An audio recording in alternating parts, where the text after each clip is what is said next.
वो तो उड़ गए भाई। ये हम कर लेते। बच्चों कल अब सर्कल पढ़ रहे थे, और सर्कल में हमने सर्कल का एरिया पढ़ लिया था, है ना, और 4 क्वेश्चन भी करे थे। चलो मैं जनता की भलाई के लिए, क्योंकि मुझे समझता है कि कुछ ऐसे बच्चे हमेशा होते हैं जिनको नहीं करता है, उनके लिए मैं शुरू के 2 क्वेश्चन बता दे रहा हूँ कम से कम।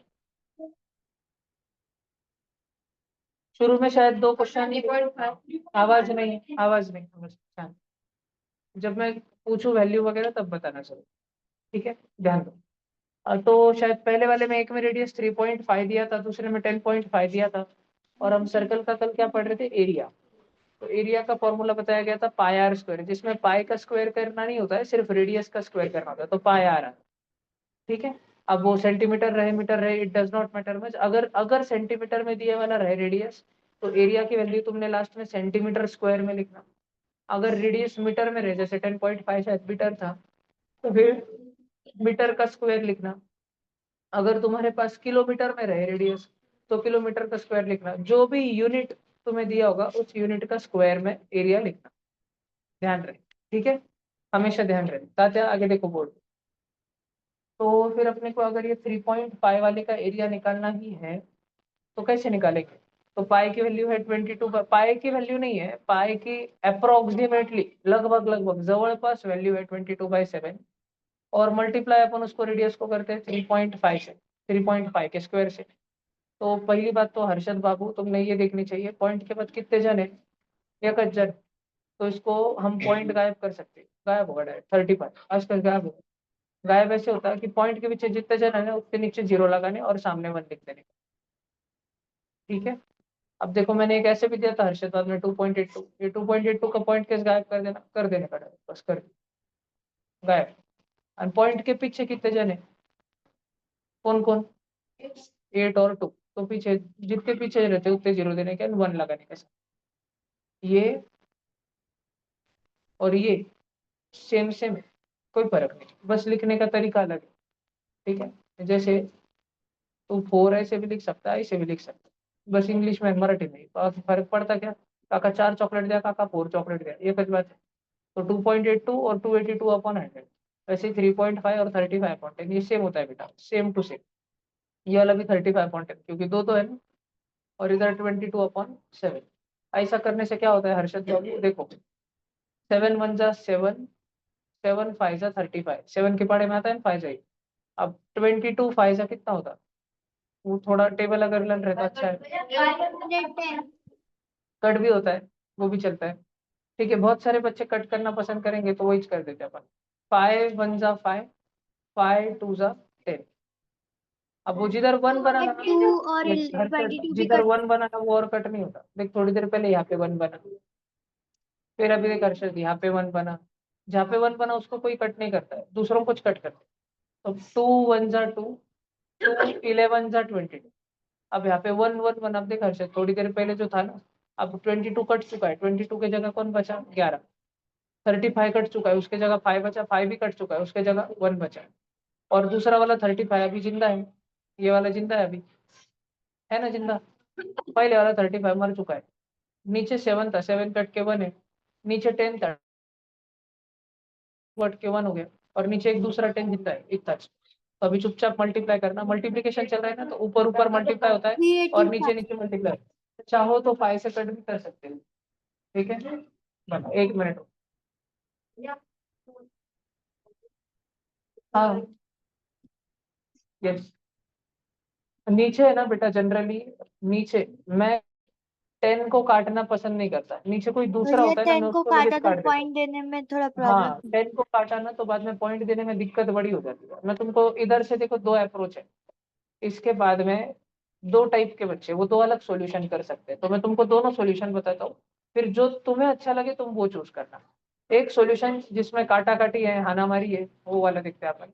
तो सब जन देखो, मैंने इसको ऐसे कैसे लिखा, 11 1 1 1 35 10।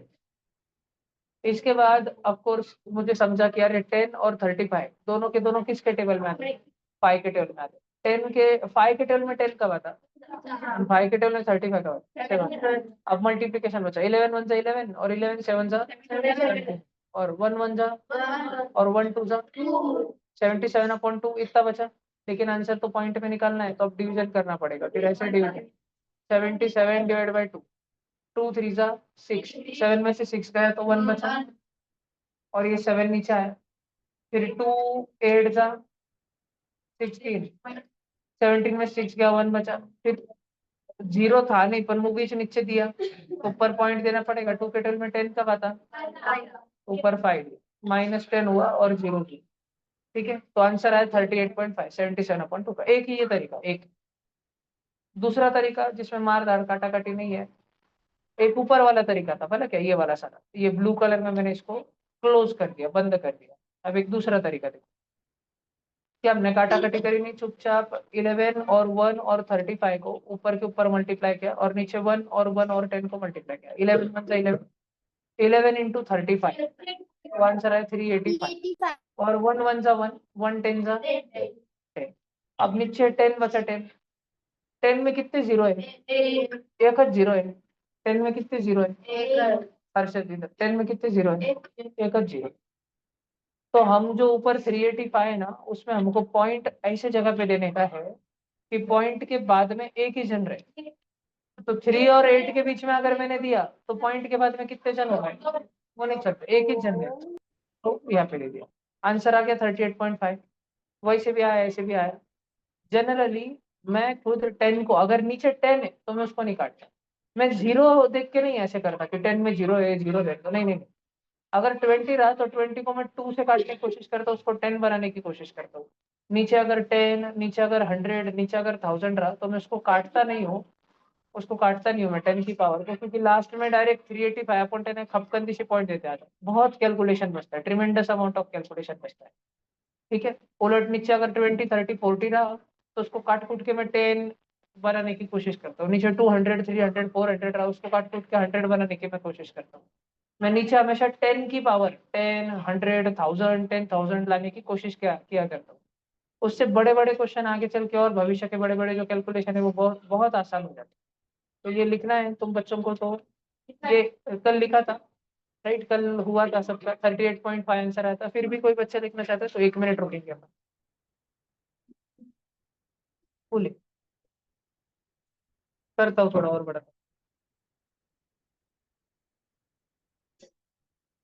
अच्छा, कल कौन से बच्चे अब्सेंट थे, वो खड़े रहो अपनी जगह पे।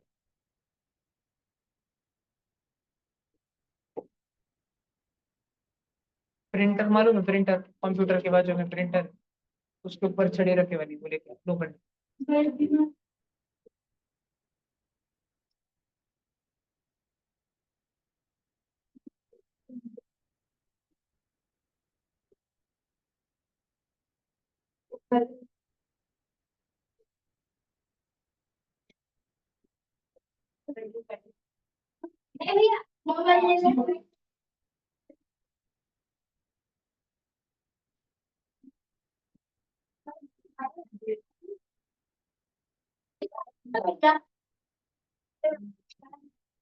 9 11 11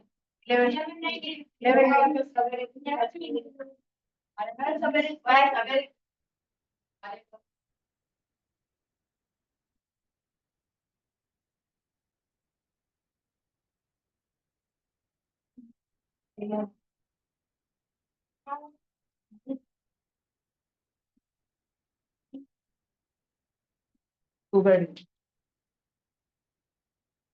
और तुम्हारा क्या,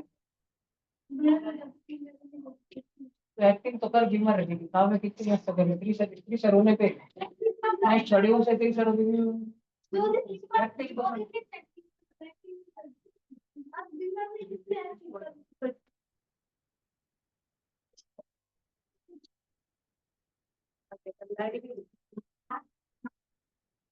दाढ़ी करने गया था। ठीक है, बैठो बैठो। और आज मॉर्निंग क्लास में SRG का कौन एब्सेंट था, सिर्फ हैंड रेस करो, दो ही। ठीक।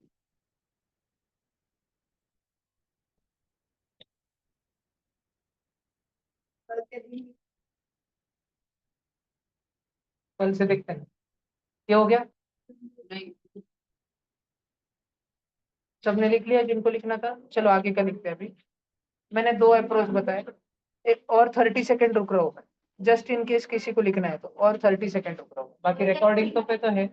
ऑनलाइन बच्चों तुम प्लीज, अगर तुम में से किसी को अगर आदत हो बहुत स्क्रीनशॉट लेने की, तो मत वो आदत छोड़ दो बेटा। तुम्हारी फोन की गैलरी अननेसेसरी फुल होती है, यूट्यूब पे रहती है रिकॉर्डिंग, रिकॉर्डिंग से तुम कर लिया करो, इतने स्क्रीनशॉट मत लो। तुमको भी मालूम है, मेरे को मालूम है, तुम वापस अगले जन्म में भी वो स्क्रीनशॉट नहीं खोलोगे तुम, तुम्हारी फोन की गैलरी फुल होती है बस। ठीक है, तो तुम्हारी मम्मी चिल्लाती होगी फोन फुल हो गया, फोन फुल हो गया। जस्ट रिलैक्स, क्लास में लिख लेने का बेटा। चलो दूसरा वाला एक क्वेश्चन बताता हूँ, फिर आगे बढ़ेंगे अपन।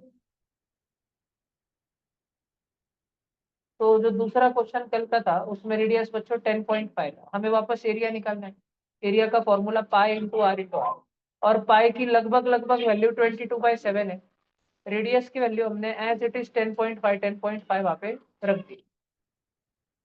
10.5 को हमने क्या कर दिया, 105/10, इधर भी 105/10। सब बच्चे ध्यान दो, पीछे वाले बच्चे तुम्हारा ध्यान होना चाहिए, मेरे को तुम्हारी आंखों में देखते ही समझता है बच्चों तुम्हारा ध्यान है कि। अभी मैं 10 को चाहूँ तो काट भी सकता हूँ, लेकिन आई चूज नॉट। थोड़ा मल्टीप्लीकेशन करना बेटर है, लेकिन डिवीजन करना जो है भविष्य में बहुत महंग मोल का पड़ सकता है। जब तुम्हें फिजिक्स के बड़े बड़े कांस्टेंट वैल्यूज और बहुत बड़े बड़े फॉर्मूला बनते हैं, तो उधर तुम्हारा टीचर भी सिखाएगा, बचपन से आदत रहे तो अच्छा है। तो हम क्या करेंगे, हम 7 को काटेंगे 105 से। कैसे कटता है वो, 7 1 जा 7, और 15 7 जा 105, तो 7 15 जा 105। अब मैं चुपचाप मैं कर लेता हूँ, ये मान के कि मुझे देखो मालूम नहीं है, तो तुम मैं बताना भी मत। 15 और 10 22 को इंटू 15 कर काटेंगे तो लूंगा पहले। 22 भी ट्वेंटी टू बच जाएगा। इंटू फिफ्टीन जल्दी कैसे करता हूँ मैं, 22 को मैं 15 से मल्टीप्लाई कर रहा हूँ ना, उसका मतलब ये है कि मैं 22 को 10 + 5 से मल्टीप्लाई कर रहा हूँ। तो 22 10 जा 220, और 22 5 जा, देखो मेरे को एक बात बताओ, तुम सोचो, 6 6 10 जा कितना होता है, 6 10 जा 60, 6 5 जा उसका आधा होता है, आधा, है ना। तुम सोच के देखो, 8 10 जा 8 5 जा आधा है, 40 जो 80 का आधा है। कोई भी नंबर का 5 जा उसके 10 जा का आधा होता है। 22 10 जा अगर 220 है, तो 220 का आधा 22 5 जा 110 होगा। 220 और 110 330, 330 बच्चों इंटू 105। क्या अभी तक सब बच्चों को सब समझ आ रहा है क्या। और मेरे पास में नीचे 10 और 10 है। अभी मेरे पास मन में लालच है, चाहूँ तो एक एक जीरो काट भी दूं। दोनों तरीके हैं। कोई बच्चा तुम में से कोई भी तरीका अपना सकता है। तो एक तरीका है कि तुमने जीरो और जीरो कट कर दिया, तो तुम्हारे पास 330 नहीं बचा हर्षद, 33 बचा। जीरो कट कर दिया तुमने उसका, 105। और नीचे तुम्हारे पास एक 10 कट चुका था, वो 1 ही बचा ना, और 1 10 कितना हो गया, फिर 1 10 10, मतलब नीचे तुम्हारे पास सिर्फ क्या बचा, 10 बचा। ये एक तरीका है।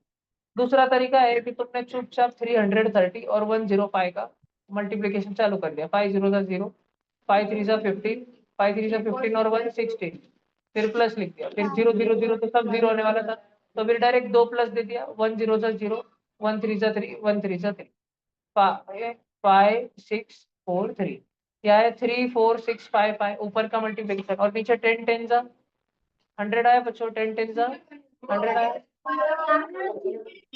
भैया आपने वो जीरो की जगह 5 डाल दिया। अच्छा अच्छा, ये यहाँ पे जी, राइट। तो लास्ट में तुम्हारे पास ये बचा। अब लास्ट में वापस तुम्हारे पास चॉइस है, तुमको छोटा करना है। नीचे कितने जीरो है, नीचे 2 जीरो है, और ऊपर 5 जन है, 3 4 6 5 0। हर्षद, हम 3 4 6 5 0 में कहाँ पे पॉइंट देंगे बेटा अभी, नीचे 2 जीरो है, 100। 4 के बाद अगर मैं दिया तो पॉइंट के पीछे कितने जन हो गए, 6 5 और 0, कितने जन हो गए, एक। 3 4 6 5 0, तुम्हारा मानना है 6 के बाजू में, इधर, हाँ 6 और 5 आ रहा है समझ में हर्षद, 33 4 6.5। और इधर बच्चों अगर तुम नीचे सॉल्व करते थे, तुम्हारे पास आंसर आता था 3 4 6 5/10, जो कि वापस हो जाता था 3 4 6.5। ठीक है, मैं अगर हर्षद को 5 रुपए दूं, और कभी उसने बहुत अच्छा करा मैथ्स, मैं उसको 0-0 दूँ। ज्यादा कौन थे? दोनों सेम। आगे 0 लगाने से फर्क पड़ता क्या? नहीं। तो हर्षद बेटा एक ध्यान रखना, पॉइंट के बाद में अगर फाइव है, वो पॉइंट के बाद की दुनिया में मैं फाइव का 50 भी कर दूं ना तो फर्क नहीं पड़ता, दोनों एक अच्छे। ऐसे लगेगा कि 0.5 और 0.50, पर वो 50 नहीं, वो 0.5। बाद में कि जीरो की कोई वैल्यू नहीं रहती पॉइंट की दुनिया में। और पॉइंट के बिना वाली दुनिया में, बिना पॉइंट की दुनिया में अगर हम सामने जीरो लगाए तो वैल्यू नहीं रहती। और पॉइंट वाली दुनिया में हम बाद में अगर जीरो लगाए, मैंने करण गौड़ी को 0.500, 0.500, और इसको हर्षद को सिर्फ 0.5 दिए, तो ज्यादा किसको दिए? सेम दिए दोनों। सेम ही। पॉइंट के बाद वाली दुनिया में जीरो की कोई, बाद में वाली जीरो की कोई अहमियत नहीं होती, ध्यान रहेगा क्या? पक्का? ठीक है, लिखना है तो लिख लो। भैया ये तीनों सेम है, और ये तीनों के तीनों सेम है। बिना पॉइंट के दुनिया में आगे जीरो लगाए तो कदर नहीं है, और पॉइंट के दुनिया में पीछे कितने जीरो लगाए तो कदर नहीं है।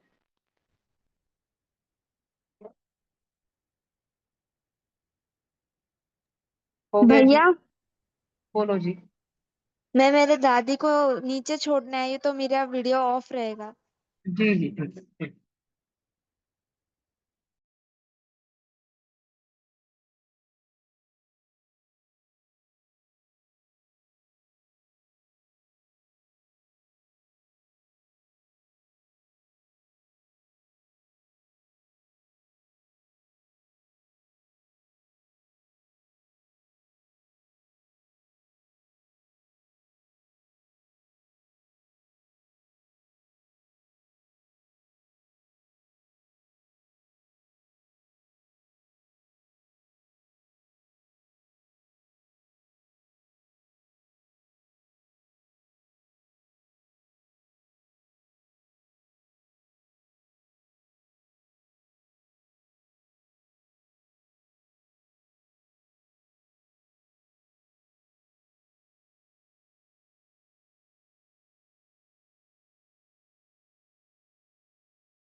भैया आपकी आवाज नहीं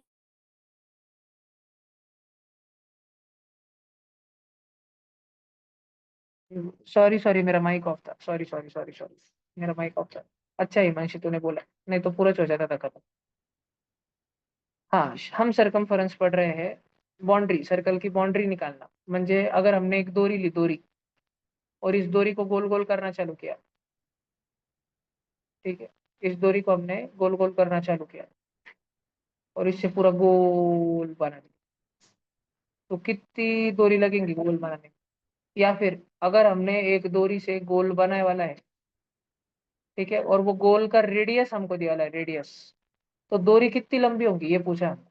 दोरी अगर उगड़ दी, कैंची से काट डाली आपको, ठीक है, वो दोरी जो अभी गोल गोल करे वाली है, ये दोरी हमने कट कर दी, मान लो ये पूरी गोल दोरी थी, ये हमने खोल दी, खोल के सीधा करना चालू किया, इसको पूरा सीधा ही कर दिया। तो अगर ये जब गोल थी, इसका रेडियस कितना तो भी था, तो पूरी दोरी खोलने के बाद वो दोरी कितनी लंबी रहेगी? वो रेडियस इंटू 2 पाई रहेंगी, 2 पाई इंटू रेडियस, पाई का डबल इंटू रेडियस, इतनी वो दोरी लंबी रहेगी। तो हमको अभी क्या बोला जा रहा है, एक बैलगाड़ी जा रही थी सब, एक टॉय कार, वो तुम बचपन में नहीं बुलडोजर ने जतरा में से गाड़ी गाड़ी लाके खेलते थे, वो गाड़ी जा रही थी, छोटी सी गाड़ी, तुम्हारी फरारी गाड़ी,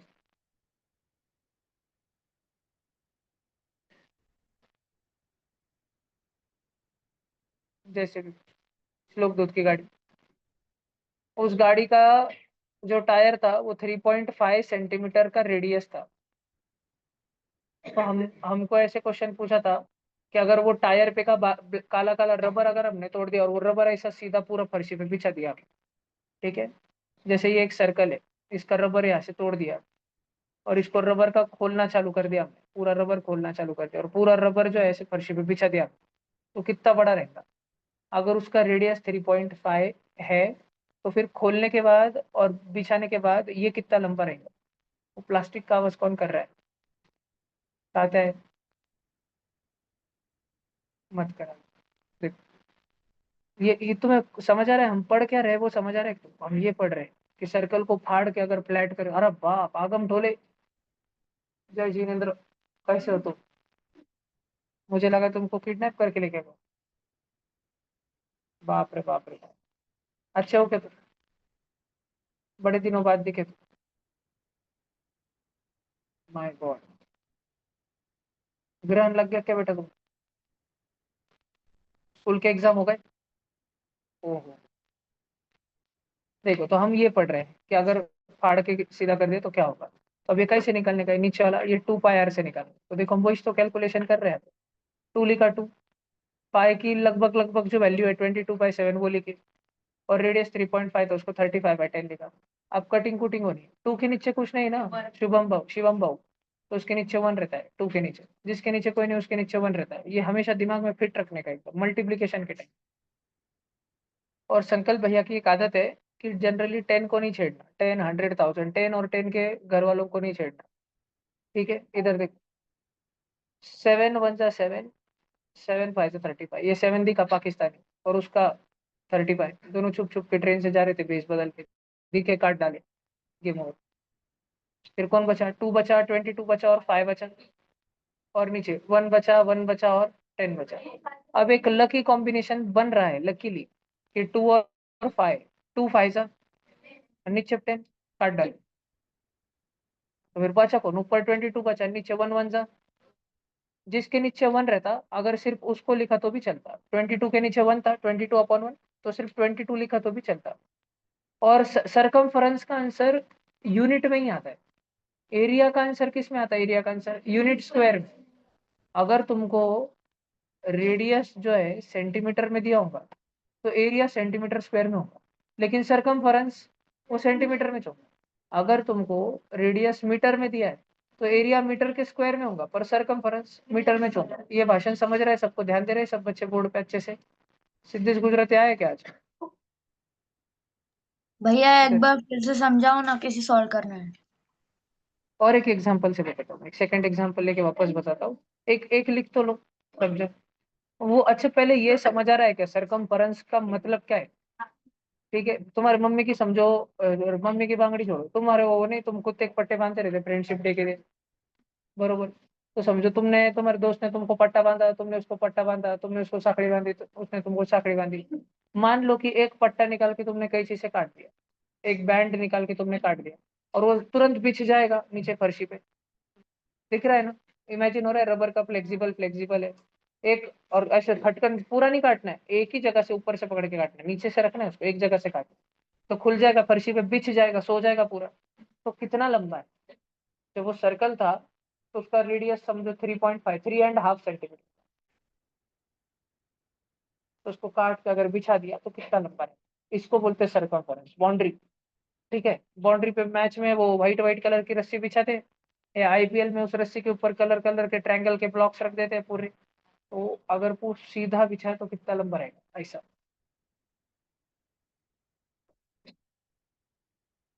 राघव दिखा कि नहीं? राघव।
हम्म।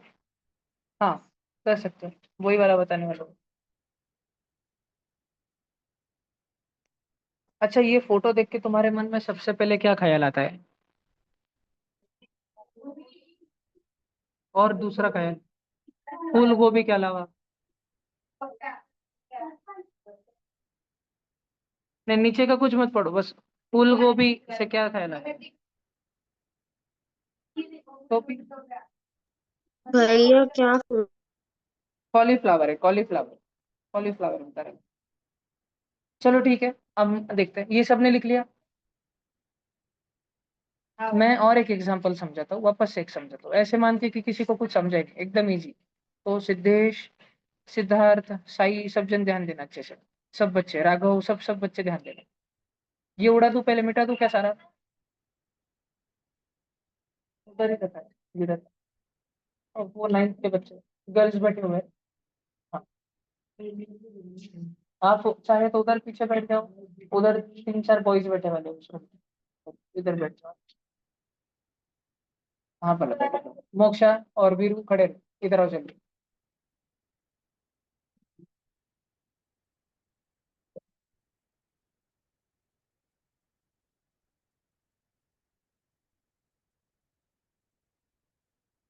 तपक करें तो फिर भी बातें करो। आओ खान बातें कर। अभिमन्यु आगे किस, आगे आ जा सर। लाडली गर्ल फ्रेंड योजना आगे।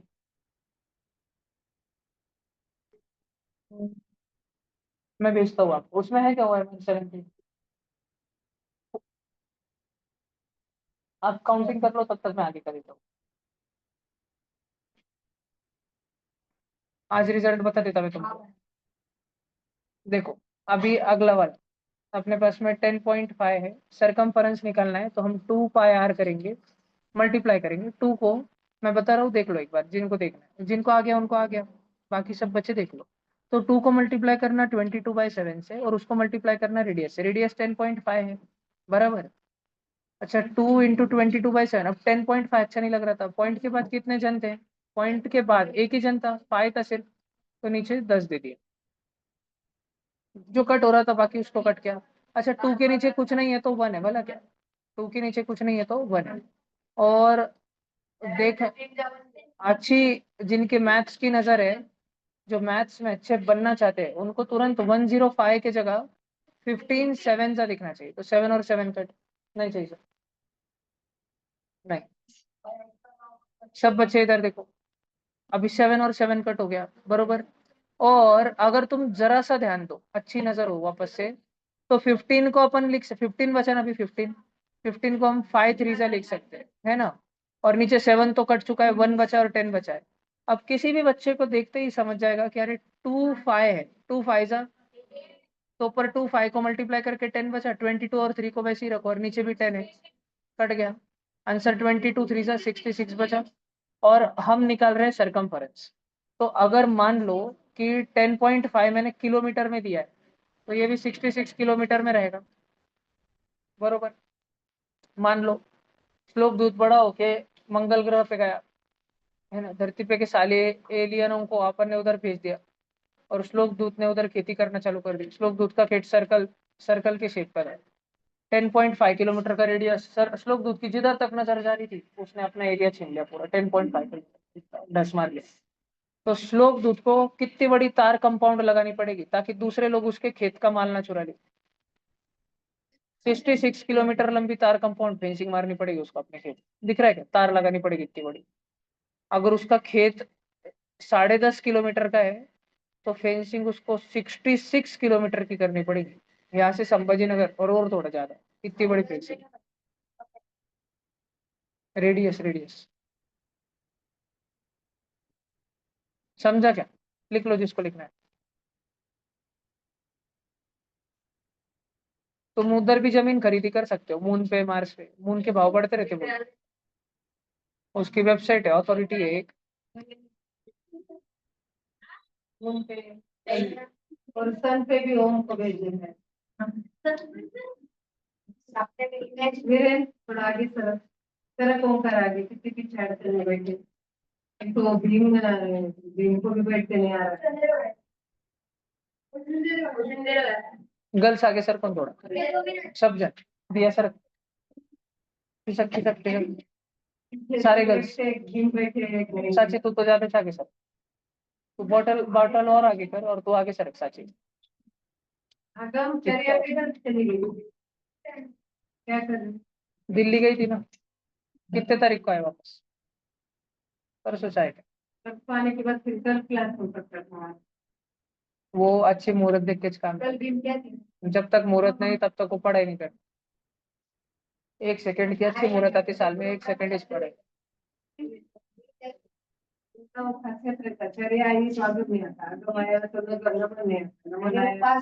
पास करते ना तो क्या चर्या नहीं करे क्या वो? 2 घंटे की ट्यूशन करते हो? घर पे मेहमान आए वाले, तो फिर मेहमान है ना, तुम बच्चों क्लास करना।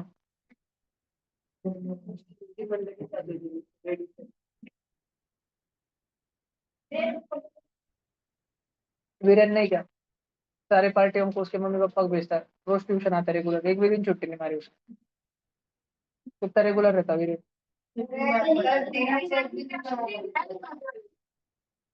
कुछ भी आरोप लगा देता हूँ उस बेचारे बच्चे पे। इतना मेहनती बच्चा का फोन आया था, वो बीमार है।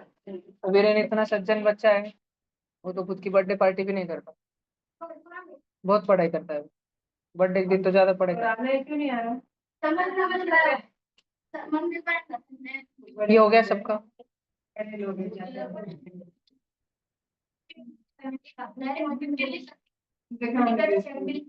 ना, मैं तोड़ तोड़ के समझा रहा था। तो जिसको जिसको डायरेक्ट करना रहता वो तो ऐसे करता है 22/7 × 10.5, फिर वो डायरेक्ट करता है 7 1 और 7 15 और इसमें एक पॉइंट था तो इधर एक पॉइंट लगाता है 2 × 22 × 1.5, फिर वो बच्चा लगे 1.5 2 3 कर देता है 3 × 22 66। जिसको करना है उसको तो इतने में चाहता है। ये तो मैं समझाने के लिए इतने बड़े बड़े स्टेप्स लिखता हूँ, इतने सारे स्टेप्स लिखता हूँ। ओम समझ रहा है ना सर? ओम देख, जर समजतंय का सगळं? विचारत जा भैयाला ज्यांना नाही समजत ते। हम सबको एक देते हैं, रिजल्ट नहीं आता सबका, क्योंकि बच्चे पे रहता है एकदम। 99% जब किसका रिजल्ट आता है ना, वो उसी का खुद का क्रेडिट रहता है, वो बच्चे का। क्रेडिट नहीं बोलेंगे, उसकी मेहनत रहती है। 99% मेहनत उसकी रहती है, 1% मेहनत हमारी रहती है। मेहनत की बात कर रहे हैं, क्रेडिट की बात तो क्रेडिट तो और मेहनत में 0.5 और 0.5%। इधर पेरेंट्स 99% में ही बच्चा और पेरेंट्स आता है, 1% में टीचर आता है। जिसके अब 99 पेरेंट्स में ये मेहनत जो है, मेहनत उसमें 99% बच्चा प्लस पेरेंट्स है। तो किसी के माँ बाप बहुत ध्यान देते होंगे, रोज तुमको सुबह उठाते होंगे, टाइम से पढ़ाई को बिठाते होंगे, एग्जाम आई तो लर्निंग लेते होंगे, तुम्हारे नोटबुक्स देखते होंगे, रिजल्ट को अपडेट जाते होंगे, तो अच्छी बात है, उनका एक बड़ा हिस्सेदार है, तो तुम उनके वजह से भी तुम्हारे मार्क आते हैं। और जिनके पेरेंट्स बिल्कुल ध्यान नहीं देते, तो वो बच्चा ठीक है ना, बच्चे की भी तो जिम्मेदारी, बच्चा 99% खुद पे ले ले पूरी जिम्मेदारी खुद के पढ़ाई की, 1% टीचर पे होती है मेहनत के बारे में। और क्रेडिट की अगर हम बात करें तो सफलता का एक बहुत बड़ा फिर क्रेडिट बरोबरी का रहता है। वो एकदम ऐसे रहता है 33 33 33। 1% लक फैक्टर, ये बच्चा, ये पेरेंट्स और ये टीचर। तो पेरेंट्स अगर अच्छा ध्यान नहीं दे तो रिजल्ट नहीं आते, सर्वोच्च परी के रिजल्ट नहीं आते बहुत बड़े। या जो पेरेंट्स ध्यान नहीं देते, ऐसे भी बहुत बच्चे रहते। अब पेरेंट्स ध्यान नहीं देते तो फिर ऐसे टीचर मिल जाते कि टीचर जो है पेरेंट्स के नाम की थोड़ी जिम्मेदारी ले लेगा, टीचर 33% के बजाय 50% देगा। और पेरेंट्स नहीं ध्यान देते तो बच्चा खुद ही इतना सेल्फ मोटिवेटेड है कि खुद ही करेगा, तब भी रिजल्ट आते हैं। बहुत बच्चे रहते हैं। लेकिन हम सबको बोलते रहते करो करो करो, यहाँ आके करो। ये जो मैंने अभी बताया ये पेरेंट्स मिलने चाहिए। अभी आप जाओ। अब मेरे को सिलेबस नहीं पढ़ने देते थे आप। सर्कल हो गया, एरिया हो गया, सरकमफेरेंस हो गया, क्वेश्चन भी हो गया ना। अब देखो फिलहाल, the portion of circle bounded by chord. शांत, एक सर्कल है, उसका इलाका जो कि कॉर्ड से, एक कॉर्ड बनाई, कॉर्ड कॉर्ड याद है ना, इसी दंडी सर्कल में की कौन सी दंडी, chord. And the arc subtended by the chord. Arc याद है क्या, आर्क? हमको बोल रहे हैं, हमको, कि वो जो कॉर्ड है ना, कॉर्ड, वो कॉर्ड और एंड आर्क, कॉर्ड और आर्क के बीच में जो एरिया फंसता है इसको बोलते क्या है, सेगमेंट। सेक्टर किसको बोलते हैं, गधो। वो रेडियस, रेडियस और आर्क के बीच का एरिया। सेगमेंट किसको बोलते हैं, सेगमेंट कॉर्ड और आर्क के बीच में का एरिया। तो कॉर्ड और आर्क के बीच के एरिया को बोलते हैं सेगमेंट, और रेडियस, रेडियस और आर्क के बीच के एरिया को बोलते हैं सेक्टर। ये लिख लो, सेक्टर जो है, ये नहीं लिखा था गधो, बहुत अच्छी बात। सेक्टर जो है रेडियस, रेडियस और आर्क से बनता है, और सेगमेंट जो है वो कॉर्ड और आर्क से बनता है।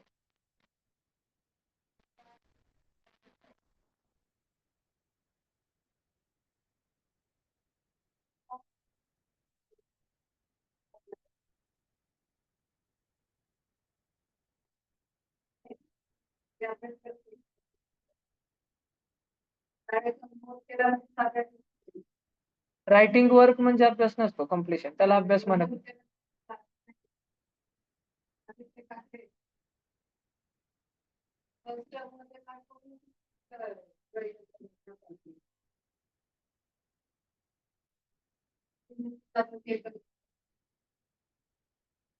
किसकी भाग जाने की?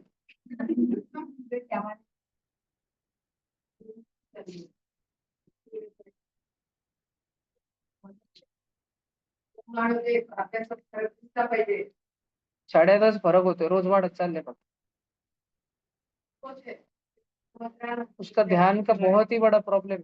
बहुत फोन देखता है शायद वो, या देख के बताता नहीं है. देखता है क्या ओम तू घर पे फोन? शॉर्ट्स. झूठ बोलता है. कृष्णकांत भी बहुत ज्यादा देखता है. 100%. जिनका ध्यान नहीं रहता ना, वो बच्चों का कुछ तो फॉल्ट है. क्योंकि गांव में, और वो भी शेतकरी में तबके में पैदा होने वाले बच्चों की बुद्धि बचपन से, ध्यान ज्यादा ही रहना चाहिए नॉर्मली.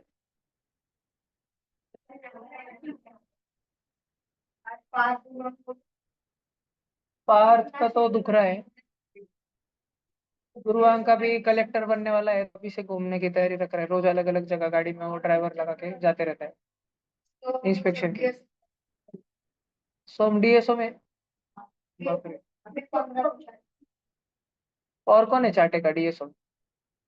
बाप रे बाप, अच्छा नाम कमाना. कबड्डी में तो तुम्हारा गेम ओवर हो जाएगा.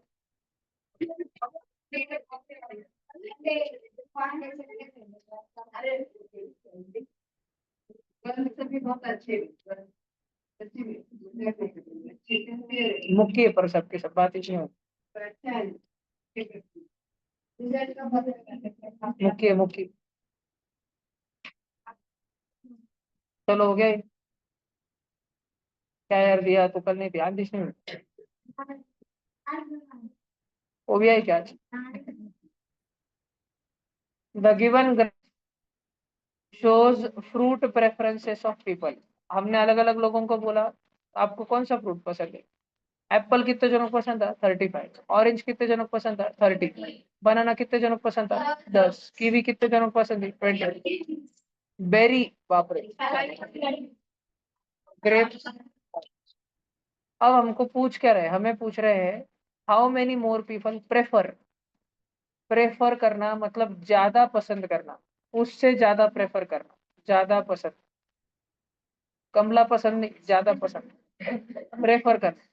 ऑरेंज ओवर बनाना.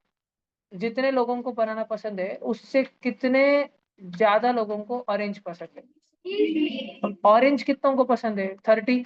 और बनाना तो कितने ज्यादा को पसंद है? 20. ऑप्शन भी बिल्कुल कंफ्यूजिंग नहीं थे. 6 नंबर का जिसने रॉन्ग करा होगा ना, वो बच्चा तो टोले खाएगा खाएगा, क्योंकि उसको इंग्लिश नहीं आती. उसकी इंग्लिश की फॉल्ट है वो बच्चे की. 6 नंबर का किसका रॉन्ग है? वापिस खड़े रहो. 5, 4. बरोबर है तेरे. तेरे को ध्यान नहीं, तुम क्या छोड़ा 2 दिन पहले? बहुत जनों को ध्यान रहता है बेटा, तेरे साथ कुछ प्रॉब्लम है.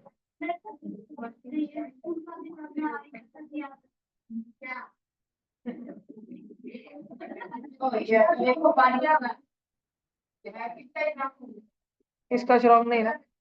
भला रुको तो, पेपर आने तो मेरे पास. इस बार मैं ध्यान से क्वेश्चन पेपर पे एक बार वापस नजर मार के फिर ओएमआर पे देख देख के सबको चौंकने वाला हूँ. ऐसे जो एकदम इजी इजी क्वेश्चन भी, बकवास क्वेश्चन भी गलत करके रखे तो. ये पेंटागन है. अमेरिका के जो सारे जासूस लोग होते हैं ना, वो ऐसे बिल्डिंग में बैठ के काम करते हैं. उस बिल्डिंग का भी आकार कैसा है? पेंटागन. अपना पार्लियामेंट है, पार्लियामेंट. अपना जो पुराना संसद भवन था वो गोल आकार था. मध्य प्रदेश में एक मंदिर है, योगिनी मंदिर. उस योगिनी मंदिर के आधार पर हमारा संसद भवन पुराना वाला था. अब हमारा न्यू वाला संसद भवन कैसा है?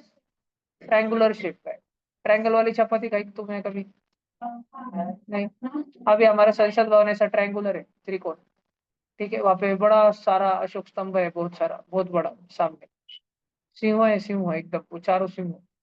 और अमेरिका के जितने जासूस है ना, वो बैठ के ऐसे केक जैसी बिल्डिंग है, पैनकेक, पेंटागन, उसमें बैठ के वो काम करते हैं सारे के सारे. आज तारीख है 9 सितंबर, नहीं 11 सितंबर. सितंबर 11 है आज तारीख। 2002 में एक हवाई जहाज आतंकवादियों ने कैप्चर कर लिया था। आतंकवादियों का कोई रिलीजन होता है क्या? होता है, इस्लाम। ठीक है, ऑफिशियल रिलीजन होता है। कोई तुम्हें बोले कि आतंकवाद का कोई रिलीजन नहीं होता, तो वो ये सारे क्राइम्स व्हाइट वॉश करने की कोशिश कर रहा है। तो वो एक मुस्लिम आतंकवादी उस एरोप्लेन में बैठा, मतलब दो चार बैठे। फिर प्लेन चालू होने के बाद उन्होंने बड़े चोरी छुप के शातिरपने से अपनी बंदूकें, अपने हथियार अंदर ला लिए थे, सिक्योरिटी से बच के। बरोबर, क्योंकि सिक्योरिटी पे काम करने वाले भी मुस्लिम ही थे। तो उन्होंने बरोबर सेटिंग वेटिंग सब कर ली थी, बरोबर बच के वो निकल गए, एरोप्लेन में ला लिए। और जब प्लेन बीच हवा में था, तो उन्होंने प्लेन हाईजैक कर लिया। हाईजैक कर लिया मतलब बंदूकों के साथ वो उड़ गए। तो इतने सारे लोग थे बाकी के, वो नहीं कुछ करे क्या नहीं, जैसे ही एक दो जन उठे उन्होंने उधर ही गोली ठोक दी दो चार को। सबकी फट गई, कोई उठने को बाकी तैयार नहीं था, सब डर के मारे। उन्होंने जो से बोल दिया नीचे झुक के बैठ जाओ, सब झुक के बैठ गए। फिर वो कैबिन में गए, पायलट को बोला कि ये जो पेंटागन की बिल्डिंग है, इस पे डायरेक्ट प्लेन उतार दे। पायलट ने सुना नहीं, उन्होंने पायलट को उड़ा दिया। फिर उनको प्लेन चढ़ाते आता नहीं था, तो उन्होंने डायरेक्ट प्लेन लेके जैसे वैसे उनसे हुआ इस पेंटागन की बिल्डिंग पे धड़क मार दी पूरी। हाँ, और बहुत सारे बड़े सारे जासूसों को लेके वो मारे गए, बहुत सारे मिलिट्री ऑफिशियल्स को लेके मरे वो। उनका मिशन ही था। ऐसे जो लोग होते हैं ना, इनको बचपन से सपना दिखाया जाता है कि अगर तुम इस्लाम के लिए मरोगे, तुम इस्लाम के लिए अपनी कुर्बानी दोगे, तो तुम्हें जन्नत नसीब होगी, तुम जन्नत में जाओगे। ठीक है, वहां पे शहद की नदियां होंगी, दूध की नदियां होंगी। धरती के जैसे पानी की नदियां नहीं होंगी, वहाँ पे दूध की नदियां होंगी, शहद की नदियां होंगी। वहाँ पे तुम्हें जो चाहिए वो खाना मिलेगा, जो चाहिए वो मिलेगा, सब मिलेगा। उनको ऐसा सपना दिखाया जाता है कि अगर तुम इस्लाम के लिए मरोगे तो तुम्हें ये सब मिलेगा। तो ये जो मिशन होते हैं, इसको बोलते हैं, ऐसे मिशन या ऐसे लोगों को बोलते हैं सुसाइड बॉम्बर्स। ठीक है। और दुनिया भर के किसी भी मुस्लिम को अगर तुम पूछो कि इन्होंने जो किया ये गलत किया क्या, तो वो चुप रहेंगे, वो आंसर नहीं देंगे। वो ये नहीं बोलेंगे कि इन्होंने गलत किया, कभी भी नहीं बोलेंगे। तुम उनको बोलोगे कि ऐसा करना अच्छी बात होती है क्या? कौन सा भी कितना भी अच्छा हो हाँ, कोई भी कितना भी हो, अगर वो अच्छा है तो फिर वो मुस्लिम नहीं है। ऐसे 2 मिनट रुको। ऐसे वो प्लेन अमेरिका से था, वो सारे आतंकवादी बाहर से आए थे ट्रेनिंग करके पाकिस्तान से। तो ये तारीख थी सितंबर 11 2002। अमेरिका में पहले महीना लिखते हैं तारीख में, 9/11/2002। तो आज की तारीख जो है 9/11, ये जो तारीख है 9/11। अमेरिका में इतने सहम गए थे सब लोग इस हादसे के बाद, इतने डर गए थे। तो उन्होंने अमेरिका का जो आज हेल्पलाइन नंबर है उसका 911 है। किसको भी कुछ भी प्रॉब्लम होता है अगर, तो अमेरिका में 3 नंबर डायल कर रहे हैं, 911 इमरजेंसी कॉल 911, और कॉल कर देना। कुछ भी रहे तो तुरंत आते हैं वो बचाने। ये जो घटना हुई, उस घटना के बाद उन्होंने ऐसा एक नंबर जारी किया अमेरिका वालों ने, ताकि कोई आतंकवादी हमला फिर ना हो सके। और आज की तारीख है September 11 2002। ये इस दिन 2002 का आतंकवादी हमला हुआ। इससे करीब करीब 100 साल पहले, 108 साल पहले, हम पीछे जाए, बहुत पीछे जाए, 110 120 साल पहले। तो September 11 1886, अमेरिका में ही शिकागो नाम का उनका स्टेट है। जैसे महाराष्ट्र है इंडिया का स्टेट, वैसे अमेरिका में शिकागो है, बहुत बड़ा स्टेट है। वहाँ पे पूरे विश्व की धर्म सभा थी, सारे रिलीजन्स अलग अलग अलग अलग आए थे वहाँ पे। और वो सभा हर कुछ वर्षों में होती रहती थी, लेकिन इंडिया वालों को इनवाइट करते नहीं थे वहाँ पे। लेकिन 1886 में पूरे इंडिया से एक जन को इनवाइट किया था। तो वहाँ पे स्वामी विवेकानंद ने अपना स्पीच दिया था। और स्वामी विवेकानंद को नीचा दिखाने के लिए उनका स्पीच सबसे लास्ट में रखा था, ताकि सब, उनको लगा कि सब बोर होके चले जाते वैसे भी इतने भाषण सुन सुन के। तो क्रिश्चियनिटी के आए, फिर बुद्धिज्म के आए, सब अपना इंडियन बुद्धिज्म के नहीं आए, फॉरेन वाले जो रहते थाईलैंड वगैरह कंबोडिया वहाँ के आए। फिर ऐसे इस्लाम के आए, पगान आए, ग्रीक आए, नॉर्वियन आए, बहुत बड़े बड़े लोग, इजराइल यहूदी आए, जीव आए, सब। और सबके लास्ट में स्वामी विवेकानंद का सेशन। तो उनके पहले 6 घंटे का करीब करीब भाषण चल रहा था, अलग अलग लोगों का, 6 घंटे। तो इनको लगा, सबको लगा था ये ऑर्गेनाइजर्स को कि सब बोर होके चले जाएंगे। लेकिन स्वामी विवेकानंद का स्पीच जो है उनको 4 ही मिनट दिए थे, बाकी सबको 15-15, 20-20 मिनट का टाइम था। स्वामी विवेकानंद को 4 मिनट का टाइम अलॉटेड था। लेकिन स्वामी विवेकानंद में ब्रह्मचर्य की इतनी शक्ति थी, उन्होंने इतनी तप की इतनी शक्ति थी उनकी, कि जब उन्होंने पहले 4 ही शब्द बोले, brothers and sisters of America, ऐसे 5 ही शब्द बोले, बाकी सब क्या बोल रहे थे, good evening, good afternoon, ladies and gentleman, ऐसे सब बोल रहे थे। और स्वामी विवेकानंद ने जिस प्रकार से, जिस भाव से उन्होंने बोध किया कि भाइयों और बहनों, तो उन लोगों ने 7 मिनट तक उठ के तालियां बजी। वहाँ पे 6,000 लोग थे, 6,000 लोग सुबह से बोर हो गए थे, 10-12 घंटे से, कभी तालियां बिलियां बजा रहे थे, थोड़ी बहुत बजा रहे थे, सबका भाषण होने के बाद फॉर्मेलिटी। अपने स्कूल में ना होता, कोई मेहमान आए बोर हो गए, अपने कुछ नहीं समझता है, अपन इंस्टाग्राम पे बैठ के एक दूसरे दगड़ मार तो 6,000 से ज्यादा लोग उठ के बस इतना बोले, वो brothers and sisters of America. लेकिन उनका आवाज में तप की, तपस्या की इतनी शक्ति थी, इतनी ज्यादा शक्ति थी कि 6,000 लोग पैरों पे खड़े हो गए पूरे पूरे 7 मिनट। समझते हैं तुमको? 2 सेकंड, 5 सेकंड, 10 सेकंड, 7 मिनट तक लोग ताड़े बजे के साथ। ऑर्गेनाइजर्स को पीछे से बोलना पड़ रहा है, ठंडक हो, ठंडक हो, क्या होगा ठंडक, समझ में आया? बाकी जो स्टेज पे दूसरे जो धर्मगुरु और जो सारे अलग अलग रिलीजन के बैठे थे, उनके भी शरीर रोंगटे खड़े हो गए थे सब। उनकी उनकी आवाज ऐसी थी, स्वामी विवेकानंद की आवाज इतनी बोल्ड थी, इतनी बोल्ड आवाज, खतरनाक। ठीक है, क्योंकि तपस्या की बहुत बड़ी, ब्रह्मचार्य की बहुत बड़ी शक्ति थी, बहुत बड़ी शक्ति।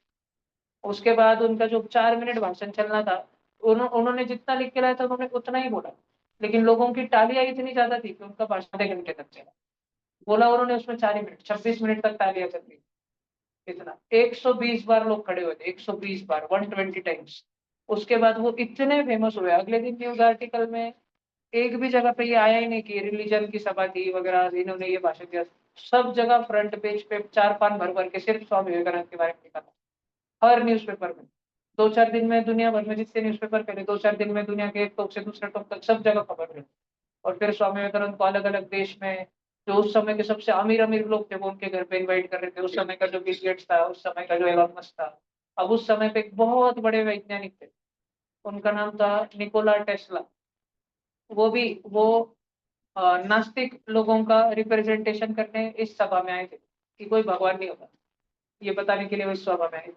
लेकिन विवेकानंद को सुनने के बाद वो एकदम चुप हो गए, एकदम शांत हो गए। टेस्ला, जिनके नाम पे आज दुनिया की सबसे महंगी कंपनी है टेस्ला, वही, जिनके कारण हम अभी बिजली में बैठे हुए, लाइट फैन सब चल रहा है, डिजिटल बोर्ड, ये सारा लैपटॉप, जूम मीटिंग, जिनकी वजह से चल रही है, वो टेस्ला एकदम चुप हो गए सारी। और फिर उन्होंने स्वामी विवेकानंद की बहुत अच्छे फ्रेंड हो गए, बहुत अच्छे फ्रेंड। तो तुम निकोला टेस्ला की अगर बायोग्राफी पढ़ोगे, उनकी खुद की ऑटोबायोग्राफी जो उन्होंने खुद से लिखी है पूरी, तो उसमें तुमको ऐसे प्राण, आकाश, ब्रह्म, ऐसे सारे शब्द मिलेंगे, सारे वैदिक शब्द मिलेंगे। उन्होंने ऐसे लिखा है कि मैंने सारे वेद पढ़े हैं, सारे उपनिषद पढ़े, और जितना भी मैंने वेस्टर्न फिलोसॉफी पढ़ी, वो सारी की सारी फीकी है भारत के साथ, भारत के किताबों के साथ। ये सारा स्वामी विवेकानंद से मिलने के बाद हुआ। तो मैं तुमको दोनों फोटो बताता हूँ। जो 9/11 का आतंकवादी हमला हुआ, उस दिन दुनिया ने इस्लाम का चेहरा देखा, इस्लाम कैसा है उस दिन दुनिया को समझा। दुनिया, हम भारतवासियों को बहुत पहले से पता था, या जो एशिया में रहने वाले लोग हैं, इंडिया, चाइना, रशिया, हमको बहुत पहले से समझते कि इस्लाम कैसा है, क्योंकि हमारे यहाँ पे पहले इस्लाम बाकी दुनिया से पहले हमारे यहाँ पे आया था सबसे पहले, है ना। और इस्लाम ने भारत में तलवार के जोर पर शर कुचना था, तो हमने उसको खदेड़ दिया, हमने उसको रोक दिया, खत्म कर दिया सारा। तुमने देखा है, छावा देखा है, सब कुछ देखा है तुम, ठीक है। तो औरंगजेब इतना बुरा क्यों था, उसके पहले बाबर इतना बुरा क्यों था, उसके पहले अकबर इतना बुरा क्यों था, सब ये बुरी। बचपन से इनको पढ़ाया जाता था, क्या पढ़ाया जाता था, जो इस्लामी किताबें होती है, कुरान वगैरह, वो सारी पढ़ाई होती है। तो देखना, मैं तुमको जो आतंकवादी हमला होता 9/11, उसके कुछ फोटो बता रहा हूँ।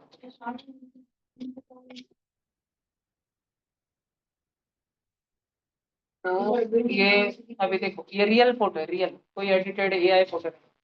तुमको दिख रहा है, थोड़ी सी देर पहले एक विमान आके उस बिल्डिंग को धड़का था, और दूसरा विमान उसके बाद आके वापस से धड़का। और ये विमानों में कौन थे, ये आतंकवादी थे।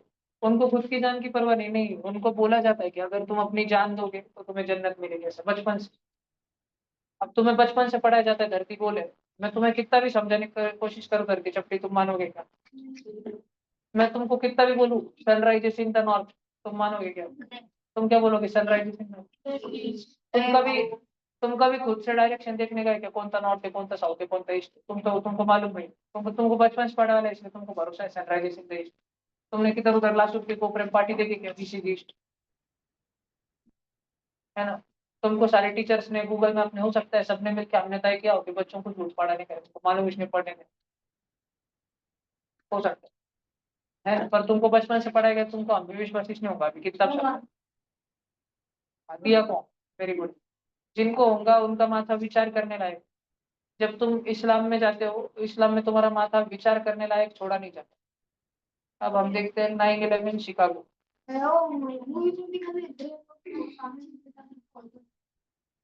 तो हम ये देखो, ये स्वामी विवेकानंद का फोटो है और उनके लेफ्ट साइड में सबसे लास्ट में कौन बैठे? Nikola Tesla. और सारे अलग अलग अलग अलग लोग आए हुए। तो अभी इंडिया के और 2 जन है, लेकिन वो कन्वर्टेड है, क्रिश्चियन। वो बैप्टिस्ट लोग वगैरह ऐसे सब अलग अलग है। और स्वामी विवेकानंद के जो गुरु जी थे रामकृष्ण परमहंस, ये उनके सारे शिष्य हैं सारे। इसमें विवेकानंद तुमको बीचों बीच दिखेंगे, माला पहनी हुई है उन्होंने, माला, टोपी, फेटा गाले वाला है, फेटा। मेरा माउस उधर हिल रहा है, वो विवेकानंद। ये उतना पुराना फोटो है, ठीक है। तब इनके पास में खाने के लिए भी पैसे नहीं थे। और आज जो वो शुरू करके गए ना, जो उन्होंने अपने जीवन में किया, उसके वजह से दिखना आज। ये स्वामी स्वामी विवेकानंद के गुरु थे। विवेकानंद को भगवान पे विश्वास नहीं होता था, तो वो अपने गुरु के पास गए, वो बोले भगवान में जैसा कुछ नहीं होता, प्रूफ दिखाओ एक तुम्हारे पास। तो अभी विवेकानंद ऐसे बहुत सारे बाबा लोगों के पास जाते थे, और बाबा लोग लोगों को हैंग पाड़ देते थे, उनको बोलते तुम में हिम्मत है तो भगवान दिखाओ। तो जब विवेकानंद इनके पास में गए, इनको बोला भगवान है क्या, प्रूफ दिखाओ, भगवान को मेरे सामने लाके दिखाओ। तो ये पहली बार उनको ऐसे बाबा मिले। ये बाबा उनको बोल में थे, मैं बता तो दूंगा लेकिन तुझ में देखने की हिम्मत है क्या? तो विवेकानंद एकदम चौंक गए, ऐसा आंसर उन्होंने सुना नहीं था। तो फिर विवेकानंद फिर भी 2 सेकंड में वो सोच के बोले हाँ है, बताओ। तो ये गुरु जी, ये बाबा जी उनको बोले मेरे पास में आओ। विवेकानंद जब आ रहे थे तो इन्होंने अपनी लात उठा के विवेकानंद के छाती पे दे मारी। विवेकानंद वापस बेहोश पड़ गए, तो सबके सामने। ये महाराज जी ऐसे बैठ रहे थे, देखिए, रामकृष्ण परमहंस। विवेकानंद वहां पे 5 घंटे तक बेहोश पड़े हुए। और जब वो उठे तब वो बहुत रो रहे थे, बहुत रो रहे थे, पीड़े जैसे। और उन्होंने ये बाबा के पैर पकड़ लिए कि अ, आप जो भी बोलोगे मैं वो सब सुन। ऐसा उन्होंने जो भी कुछ देखा उस 5 घंटे की अवस्था में, तो ये उनके गुरु थे रामकृष्ण परमहंस। ये काली माँ के बहुत बड़े भक्त, बहुत बड़े भक्त। मतलब काली माँ इनका ध्यान रखने के लिए, इनके पास कुछ खाने को नहीं होता था तो काली माँ इनको लाके देती थी सब। सब ये काली माँ से बातें करते थे, उनका माँ जैसे ध्यान रखती थी। और फिर विवेकानंद, तो इनके कहने पे विवेकानंद वेस्ट में गए, पाश्चात्य में गए। वाह, विवेकानंद को इन्होंने दिया, ठीक है। और फिर इनका रामकृष्ण नाम था, इनका रामकृष्ण मिशन।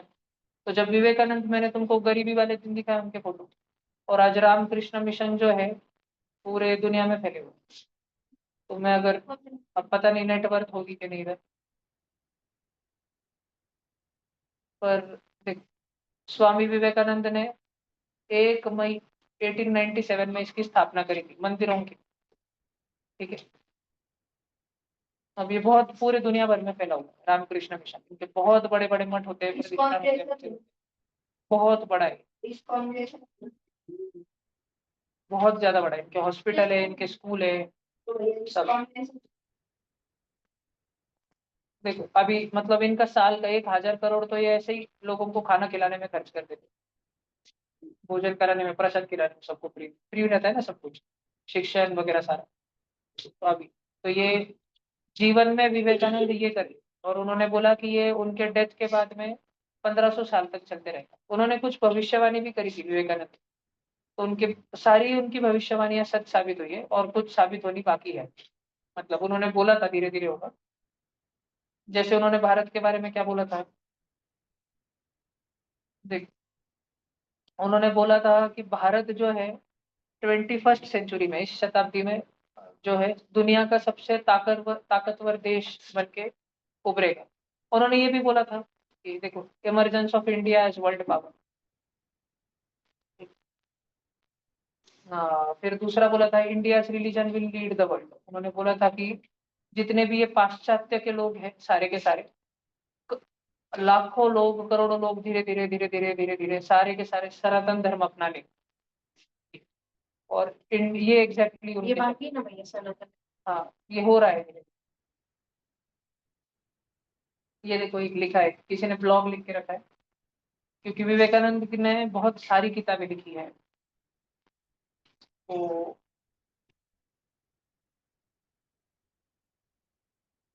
ये तो तुमको सब देखते हैं अपन किसी वेबसाइट पे है क्या लिखा होगा डायरेक्ट। नहीं तो तुमको फिर मेरे को सारे बुक्स खोल के बताने पड़ेंगे वो book किसका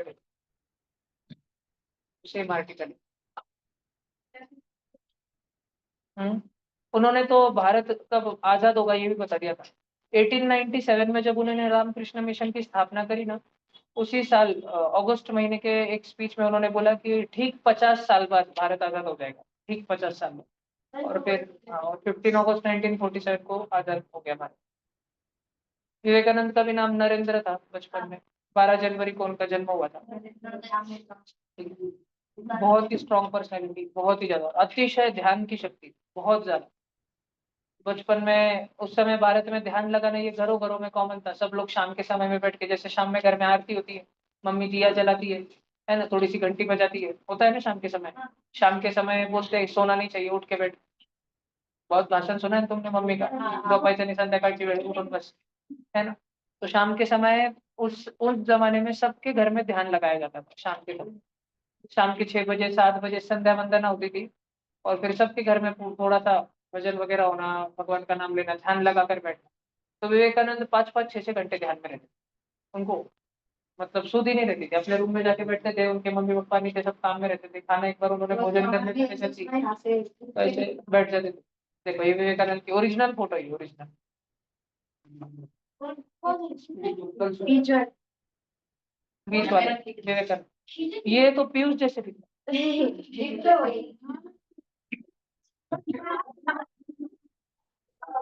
ये ये सबके सब बहुत बड़े आध्यात्मिक बल वाले लोग हैं, बहुत सबके सब। एक नाम और मिलता आपको इसमें से। उसमें विवेकानंद, हाँ ये पता है, ये स्वामी प्रज्ञानंद, विवेकानंद के बाद इन्होंने रामकृष्ण मिशन संभाला था।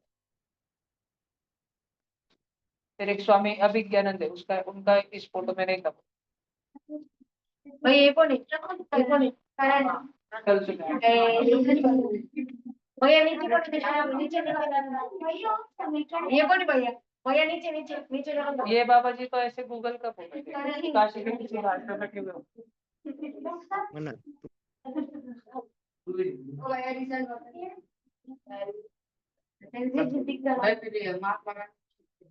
महात्मा गांधी मिशन वो अलग चीज है, वो महात्मा गांधी ने लॉन्च नहीं किया था, वो दूसरे ने लॉन्च किया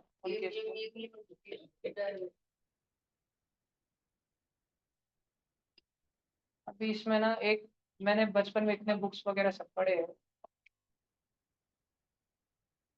हाँ एक बार तो ऐसा हो गया था, स्वामी विवेकानंद जो कन्याकुमारी है ना, वहाँ पे कन्याकुमारी में मेमोरियल है।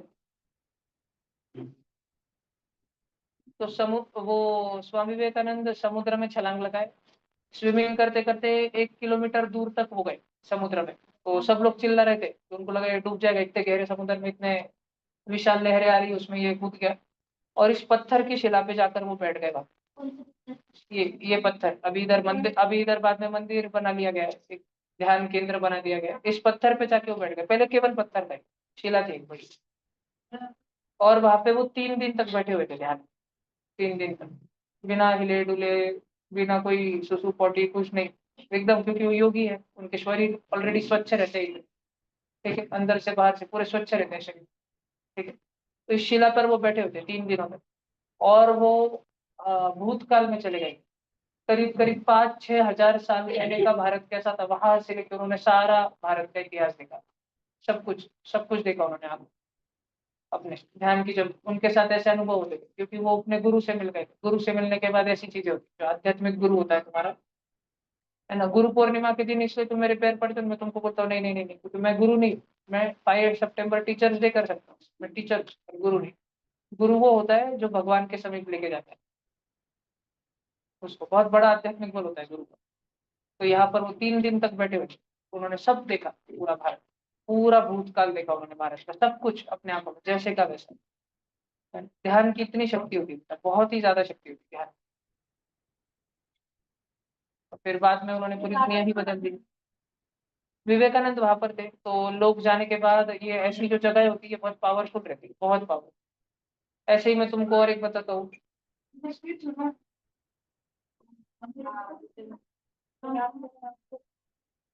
जैसे ये थे, ये इनका नाम था सदगुरु श्री ब्रह्म। तो ये इनका पिछले जन्म का फोटो है, अभी इस जन्म का उनका ये फोटो।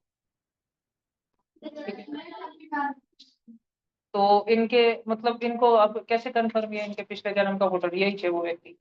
तो पिछले जन्म में जब ये वो व्यक्ति थे, तो ये काशी विश्वेश्वर गए थे महादेव के दर्शन में। और ये अघोरी अवस्था में थे, तब नग्न अवस्था में थे, ठीक है, नंगे। एक हाथ में त्रिशूल लेके पूरा भस्मा, जो मरे वाले लोग रहते हैं ना स्मशान घाट में, समझो एक दिन करण मर गया स्मशान घाट में, उसकी लाश जला रही। तो ये जो अघोरी लोग होते हैं, ये जलती हुई लाश में आग में हाथ डाल के राख निकालते और अपने हाथों पे रगड़ते रहते, शरीर पे रगड़ते सारे, ठीक है। उनको बहुत सारा प्राण खींचते हैं उससे, उनको वो कई दिनों तक खाते नहीं, 50 दिन 60 दिन 4 महीने खाते नहीं, 10 10 महीने खाते नहीं, बैठे रहते पहाड़ों। तो प्राण वायु हवा खाते हैं, हवा से पेट भरते रहते। फिर ऐसे लोग थे, तो ये इनको काशी विश्वेश्वर में एंट्री नहीं दी। तो फिर ये गुस्सा हो गए, गुस्सा आ गए। और गुस्सा मतलब ये निकल गए वहां से, रुके नहीं, निकल गए और श्मशान घाट की तरफ जाने लगे। तो जो पुजारी था, बस उसकी नजर पड़ी, क्योंकि काशी विश्वेश्वर के बाजू में ही एकदम श्मशान घाट है, तो पुजारी की नजर पड़ी। तो इनके ऊपर फूल पड़ रहे थे, फूल। अब कहाँ से, हवा में से। उधर तो झोपड़ी जैसे सारे घर थे, 2 फ्लोर 3 फ्लोर के घर नहीं थे, सारे झोपड़ी जैसे, इनके ऊपर फूल पड़ रहे थे। फूल इसलिए पड़ रहे थे क्योंकि बहुत सारी प्रेत आत्माएं जो मोक्ष नहीं मिला था जिनको, ये बस चलते चलते, इनकी तप की शक्ति इतनी ज्यादा थी सतगुरु श्री ब्रह्मा की, कि बस चलते चलते उनको ये निर्वाण मोक्ष दे दे रहे थे, चलते चलते ऐसे। कोई भी आत्मा इनको बस छू लेगी थी तो उसको मोक्ष प्राप्त हो जाता ठीक। और वो आत्मा, वो इतने दिन से जो धरती पे फंसी हुई जो आत्मा थी, वो जो प्रेत थे, वो पुष्पों की वर्षा कर रहे थे इनके ऊपर, क्योंकि उनको वो सारा पितृ पक्ष में वो मुक्त होते जा रहे थे सारे के सारे। तो पुजारी ने देखा और वो पुजारी भागते आया, सारा वो पुजारी भागते आया, यंग पुजारी था एकदम बच्चा जैसा था, युवा। उसे उन्होंने उसने इनके पैर पकड़ लिए, एकदम माफी मांगी। और फिर इनको दर्शन के लिए लेके गए, लेकिन ये निकल पड़े थे, दर्शन को ये गए नहीं, लेकिन इन्होंने उसको आशीर्वाद दिया। फिर बाद में इन्होंने एक एक विशेष मंदिर बनाने की कोशिश की, प्राण प्रतिष्ठा करके। शिव पिंड होता है, भगवान शिव का लिंग होता है, वो जो पिंड रहता है उसमें प्राण भरने पड़ते हैं, आत्मा भरनी पड़ती है। तो इन्होंने वो भरने की पिछले जन्मों में भी कोशिश की, उसके पिछले में भी कोशिश की, लेकिन विफल थे दोनों जन्म। क्योंकि वो अकेले नहीं कर सकते, इनको 12, कम से कम 12 और व्यक्ति चाहिए थे। 12 में से 8 इन्होंने तैयार किया था, उनको योग साधना तपश्चर्या कराई थी, लेकिन 4 जनों ने बीच में ही शादी कर दी। इन्होंने बोला, इन्होंने पहले कमिटमेंट ली थी कि मैं तुम्हारे ऊपर 50 साल अपने जीवन के खर्च करूंगा, और तुम्हें ये करना है, तुम रेडी होंगे, शादी करनी होगी, इतना तब करना होगा, ये सारा करना होगा। तो फिर जब 70 80 साल की उम्र में खुद, मतलब ये खुद 100 साल के हो जाएंगे, तब अपन वो सारा करेंगे। तो लेकिन वो 12 जन ये तैयार, 50 जन को करीब ये तैयार कर रहे थे, उसमें से इन्होंने 12 जन को सिलेक्ट किया था, इनके साथ अपन बैठ के पूरा वो खत्म करेंगे सारा का सारा, पूजा पाठ उपरांत प्रतिष्ठा। लेकिन 4 जन ने शादी कर ली उनके घर वालों के दबाव से, तो फिर हो नहीं पाया। तो इन्होंने गुस्से में आके वो 8 जन जो बचे हुए थे, वो और ये एक हिल पे गए। इन्होंने वहां पे इनको उनको बोला कि आप अपना जीवन नॉर्मली जियो, मैं भी मेरा प्राण छोड़ के जा रहा हूँ, मेरा शरीर छोड़ के जा रहा हूँ। और आप अब अगले जन्म में बरोबर हम मिल जाएंगे वापस, और देखते अगले जन्म में कोशिश करते करने का वापस, क्योंकि भविष्य भी घटित हुआ नहीं, भविष्य कोई देख नहीं सकता। स्वामी विवेकानंद भूतकाल इसलिए देख पाए क्योंकि भूतकाल घटित हो चुका है सारा। भविष्य अंदाजा लगाया जा सकता है, भविष्य का अंदाजा इंट्यूशन से कुछ बातें बोली जा सकती है कि ऐसा होगा, किसी की वृत्ति देख के, किसी का स्वभाव देख के, प्रकृति देख के। तो इन्होंने वहां पे अपने प्राण त्याग दिए उस हिल पे, जैसे गोगा बाबा टेकड़ी है, भांगसी माता गढ़ है, महिषमाड़ है, वैसे जगह पे इन्होंने अपने प्राण त्याग दिए। और उनके वो 8 शिष्य, फिर इनका शरीर जो है वहां पे दफना दिया। कोई छोटा शिशु अगर मरता है सनातन धर्म में, या कोई बहुत उच्च श्रेणी का संत महात्मा मरता है, तो उनके शरीर को जलाया नहीं जाता, नॉर्मल लोगों के शरीरों को जलाया जाता है, क्योंकि उनकी आत्मा शरीर छोड़ के जाना ही नहीं चाहती। तो शरीर ही खत्म कर देते, तो आत्मा को जाना पड़ता है। ठीक है, ऐसे। तो फिर इन्होंने इनका शरीर दफना दिया गया। अब अगला इनका फिर बाद में जन्म हुआ एकदम नॉर्मल व्यक्ति, सिविल इंजीनियर, इन्होंने इंजीनियरिंग करी, अगले जन्म में सब नॉर्मल इनका चल रहा था। ठीक है, हाँ। और वो लोग जो थे 8 लोग, वो अपने जीवन जीते रहे बूढ़े होके, उनमें से 6 लोग मर गए, 2 जन बचे हुए, बहुत बुरी अवस्था, बचे हुए। ठीक है, और फिर उनका फिर जन्म हुआ। फिर एक दिन जो है, ये बहुत कुटाने करते रहते थे, तो इनके पीछे एक दिन पुलिस पड़ी, पुलिस पकड़ने को इनके पीछे पड़ी, और ये अपनी बाइक भगाते भगाते भगाते वो जो पहाड़ था जिधर सब कुछ हुआ था उधर चले गए बचने इस जन्म, और वहां पे छुपे हुए थे 4-5 घंटे। और फिर 4-5 घंटे जब छुपे हुए थे ऊपर, तो पुलिस तो आ नहीं रही थी, क्योंकि ये उस उनका गांव था, ये उनको सब पता था उस गांव के बारे में सारा। ठीक है, उस गांव में ये बड़े हुए थे बचपन से। तो ये बैठे हुए थे वहां पे एक पत्थर के ऊपर बैठे हुए थे, और अचानक से इनको वो सारी बातें पीछे की याद आने लगी, क्योंकि पीछे पिछले जन्म में जिसने प्राण छोड़ा था, उसने बरोबर सब प्लानिंग करके गया था वो व्यक्ति, कि मैं किस तारीख को जन्मूंगा, क्या क्या होगा, कैसे होगा, बाकी के लोग, क्योंकि खुद का ही नहीं, बाकी के 12 जन्मों का जन्म वापस कहाँ पर होगा, वो 12 जन कौन होंगे, सारा क्या क्या होगा, कैसे होगा। तो फिर वो सारा बहुत प्लानिंग के तहत हुआ, सारा का सारा वापस इनका जन्म हुआ। और फिर इन्होंने वो जो प्रोजेक्ट था वो पूरा खत्म करके बताया। ध्यान लिंग ये है। ठीक है, तो मैं तुमको, सर अभी शिवरात्रि में बहुत बड़ा प्रोग्राम हाँ अभी तो वहाँ पे करोड़ों लोग आते हैं, रोज के लाखों लोग आते हैं एक एक दिन में। तो मैं भैया तुमको कुछ पासवर्ड फोटो डालिए। बताता हूँ अगर वो अवेलेबल, ये है देखिए। ठीक है, ये वो शिव जी का पिंड है जिसको कॉन्सिक्रेट किया जा रहा था इस जन्म में। सब बदल गया, वो जो बाइक वाला व्यक्ति था, अभी एकदम तो तुमने देखा कि एकदम मस्त बाइक चलाने वाला सराटेदार सिविल इंजीनियर, बीच बीच में चोरी चपाटा करते रहता था। ठीक है, वो सब बदल गया सारा का सारा। और ये है ईशा फाउंडेशन, तुम यहाँ जा सकते हो, दक्षिण भारत में, ये तमिलनाडु में है। ठीक है, ये है सदगुरु, पुराने फोटो ये उनके। अभी तो उनकी ब्रेन की सर्जरी हुई, उनको इंटरनल ब्लीडिंग हो गई थी सदगुरु को। तो लेकिन इंटरनल ब्लीडिंग के बावजूद भी बस वो 2 ही दिन सर्जरी के लिए गए। मतलब जिसको ब्रेन सर्जरी होती है उसको 1 साल का आराम बोला रहता है, 1 साल भटकने का। तो जिस दिन उनकी ब्लीडिंग हो रही थी अंदर, उस दिन भी वो इंडिया टुडे कॉन्क्लेव में 4 घंटे भाषण दे रहे थे, फुल ऑन एंड ऑन एकदम फुल ऑफ एनर्जी ये व्यक्ति, खतरनाक। बहुत ज्यादा उम्र है अभी, बहुत ज्यादा। भैया अभी होगी कितने साल के होंगे? लेकिन ये 80 साल के हैं, लेकिन ये अभी भी 1 साल में 50,000 किलोमीटर ड्राइविंग करते हैं, साइकिलिंग करते हैं। ठीक है, मतलब शायद लाख उससे भी ज्यादा किलोमीटर बाइक पे यूरोप तक जाते हैं, रैलीज करते हैं बड़े बड़े, नदियों को बचाओ, मिट्टी को बचाओ, पर्यावरण के लिए बहुत बड़ा श्रेणी का काम चलता है। और इनके पूरे दुनिया में अभी करीब करीब 20 करोड़ वॉलेंटियर है पूरे दुनिया में। वॉलेंटियर मतलब अगर इन्होंने बस बोला एक कॉल पे कि अपना काम धाम छोड़ के आ जाओ, मुझे जरूरत है, तो 20 करोड़ लोग एक झटके में आ जाएंगे, एक दिन के अंदर आएंगे ऐसे। और बहुत ही ज्यादा है। तो ऐसे मैंने विवेकानंद के बारे में बताया, इनके बारे में बताया, ऐसे बहुत लोग हैं भारत में, ऐसे मतलब लकीली हमको इनके बारे में जानने मिला, लेकिन ऐसे बहुत लोग हैं भारत में। कई लोग खुद को उजागर नहीं करते, बहुत लोग नहीं आते हैं सामने, कुछ लोगों, और कुछ लोगों के गुरु उनको बोलते हैं कि जाके समाज का कल्याण करो, समाज भटक रहा है उसको बराबर रास्ते पे लाओ वापस।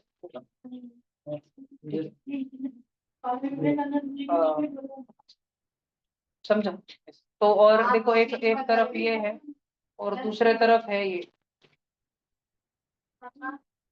ये वो था जिसने वो सारा आतंकवादी हमला करा था। तो अगर तुम्हारे पास थोड़ा टाइम हो तो मैं तुमको वीडियो बताता हूँ, बस तुम शांत रहोगे। हाँ, आवाज नहीं करना, आवाज नहीं करना, बिल्कुल शांत रहोगे सब। ठीक है? शांत रहोगे तो बताओ। ये देखो, ये नॉर्मल लोग काम कर रहे हैं उस दिन, उस टाइम पे कैमरा नए नए थे ना, बिल्कुल मतलब एकदम आ ही रहे थे, टेक्नोलॉजी आ ही रही थी। तो ये लोग काम कर रहे, ड्रेनेज निकाल रहे थे। लेकिन अब अभी देखो, हेलीकॉप्टर ऊपर से जाता है तो कितना जोर का आवाज आता है, विमान भी जाता है नजदीक से तो आवाज आता है। तो विमान अगर तुम्हारे घर के बिल्कुल ऊपर से जाए तो कितना ज्यादा जोर का आवाज आएगा। तो एकदम इनका ध्यान गया।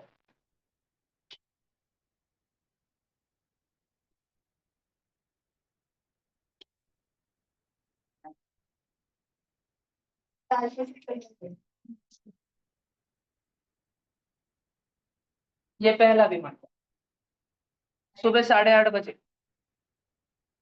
फट गई सबके एकदम, पहला प्लेन।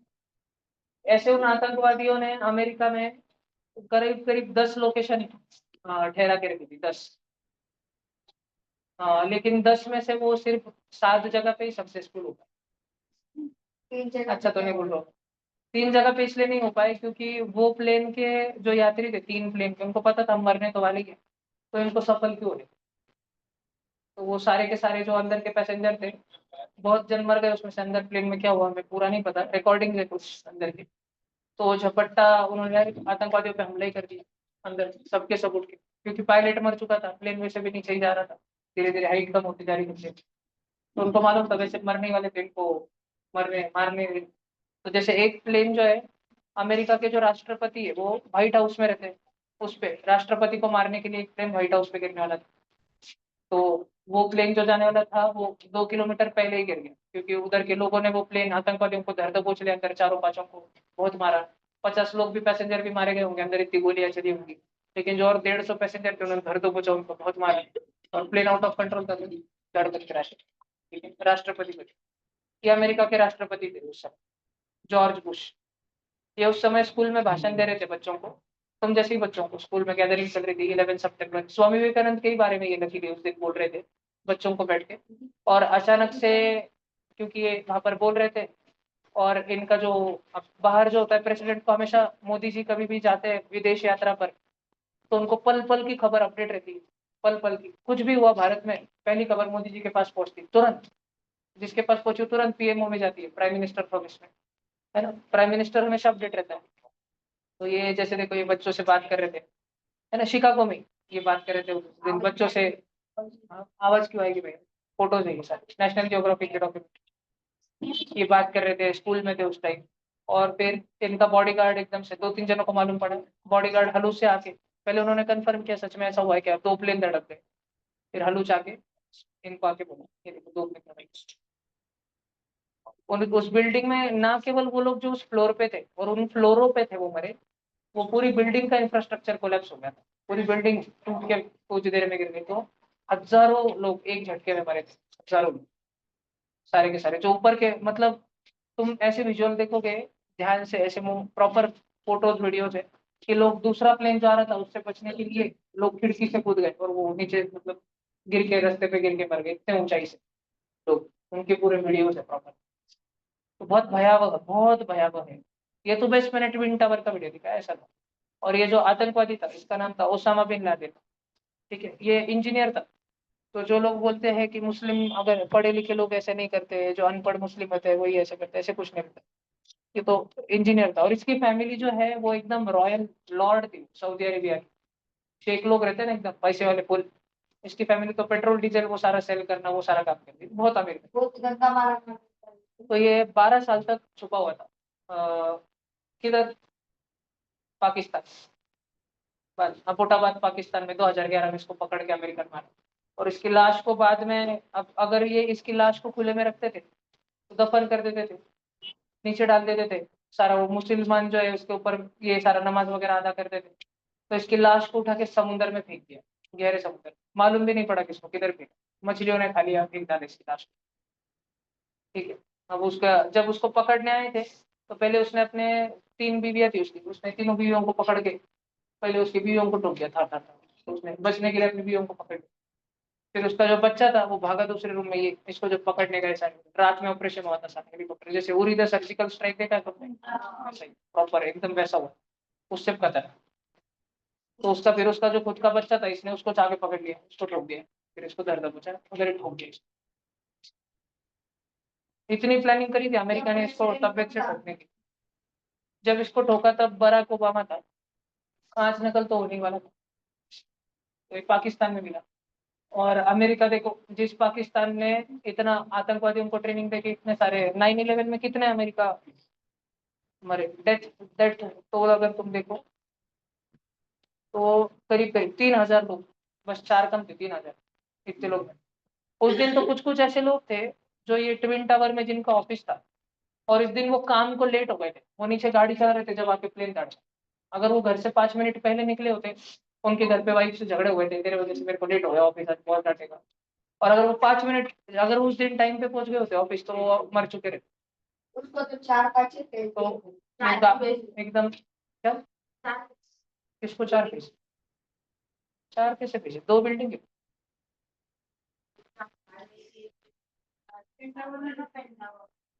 अरे ये पेंटागन नहीं है, ये तो आम लोग जिधर ऑफिस को जाते थे, पेंटागन को तो दिक्कत हो। ये देखो 9/11 पेंटागन। मैंने बोला ना, पूरे अमेरिका में हमला हुआ था, सारे मतलब उस दिन इतने घबरा गए थे लोग, 1 महीने तक कोई फ्लाइट में गया नहीं था। अमेरिका में सारा फ्लाइट बंद हो गए थे सारे के सारे। ये पेंटागन की बिल्डिंग, ऊपर से हवाई वाला फोटो रहेगा ना, कदा हवा में का वो बताता हूँ। हाँ, एक तो ये देखो तुम, ये तब की पेंटागन बिल्डिंग दिख रहा है, ये आज की देखो, दिख रहा है पेंटागन शेप, है ना, दिख पा रहा है। और अभी उस टाइम के हिसाब से ऊपर का, उस टाइम एक तो कोई न्यूज वाले को भी हेलीकॉप्टर में ऊपर उड़ने नहीं दे रहे थे, क्योंकि भरोसा नहीं था क्या हेलीकॉप्टर में आतंकवादी बैठा हुआ है और हेलीकॉप्टर जा रहे थे, तो सबके वो क्लियरेंस हटा दिए। ये देखो, अमेरिका का जेटा लटक रहा है, गिर गया जेटा, और ये एरोप्लेन आके सीधा, अभी वो कुछ दिन पहले हुआ था एक फ्लाइट अहमदाबाद में हॉस्टल में क्रैश हो गई। ठीक है, वैसा दिख रहा है, पूरी बिल्डिंग फट के चीर फाड़ के निकल गई सारी। और ये सारा का सारा मतलब कौन पढ़ाता है ऐसे लोगों को, बुरा बनना कौन सिखाता है, देखिए पूरा काफिर मतलब जो नॉन मुस्लिम।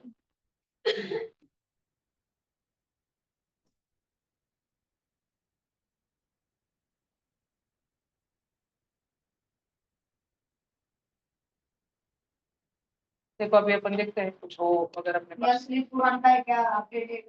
ये तो उनकी वेबसाइट है ना बेटा।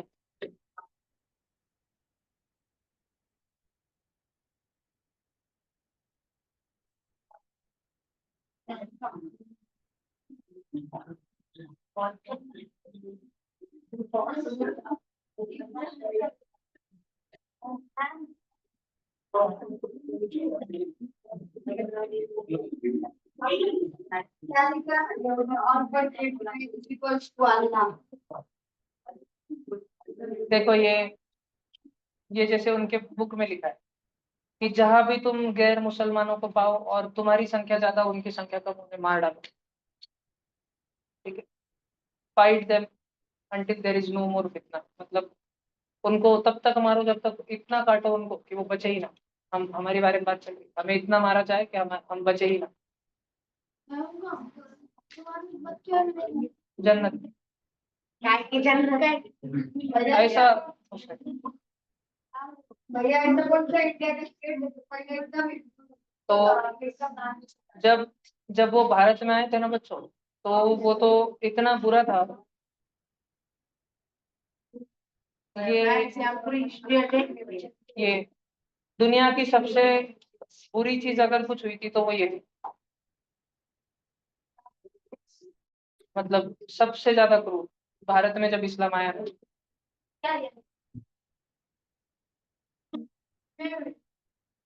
ये देखो जब दिल्ली उन्होंने फतेह कर ली थी ना, दिल्ली मुगलों ने, देखो ये। उसके बाद जो भी कुछ उन्होंने भारत में किया, वो ऐसी चीजें बुक में उनके भी है। फोटो भी मैं तुमको नहीं बता सकता।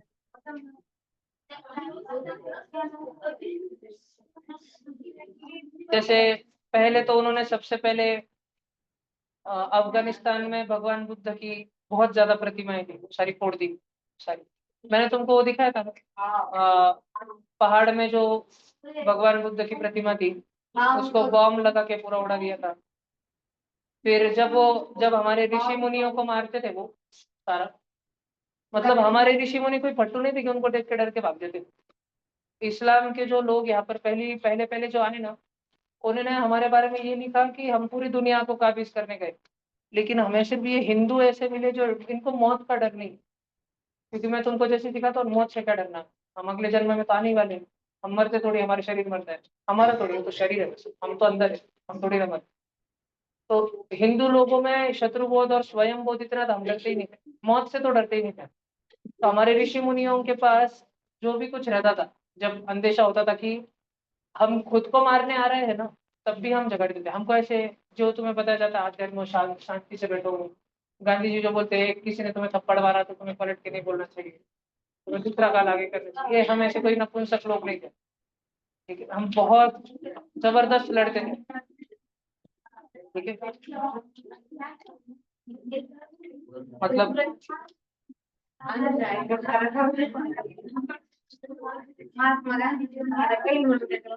हम इतने इतने ज्यादा शूरवीर थे कि जब वो हमसे लड़ने आते थे, हमने हमारी तलवार इतने जोर से चलती थी, संख्या हमारी कम थी, हम 4,000 रहे होंगे। जैसे महाराणा प्रताप की सेना में 4,000 लोग, मुगलों की 60,000 की सेना थी, एक सैनिक के लिए 5। तो ये, हाँ, इतने, महाराणा प्रताप की एक तलवार ने उसके शरीर के 2 टुकड़े कर दिए, घोड़े के भी। घोड़े समेत। अब घोड़े को मारने से पाप लगता है, युद्ध में कोई किसी का पाप नहीं लगता, युद्ध में क्षत्रिय धर्म धर्म अपनाना पड़ता है सब। ठीक है, लेकिन ऑफ कोर्स मतलब बहुत बेकार बेकार बुरी बुरी चीजें भी होती थी। जब बाद में अकबर ने चित्तौड़गढ़ जीत लिया फाइनली, आगे चल के जब, तो उसने एकदम,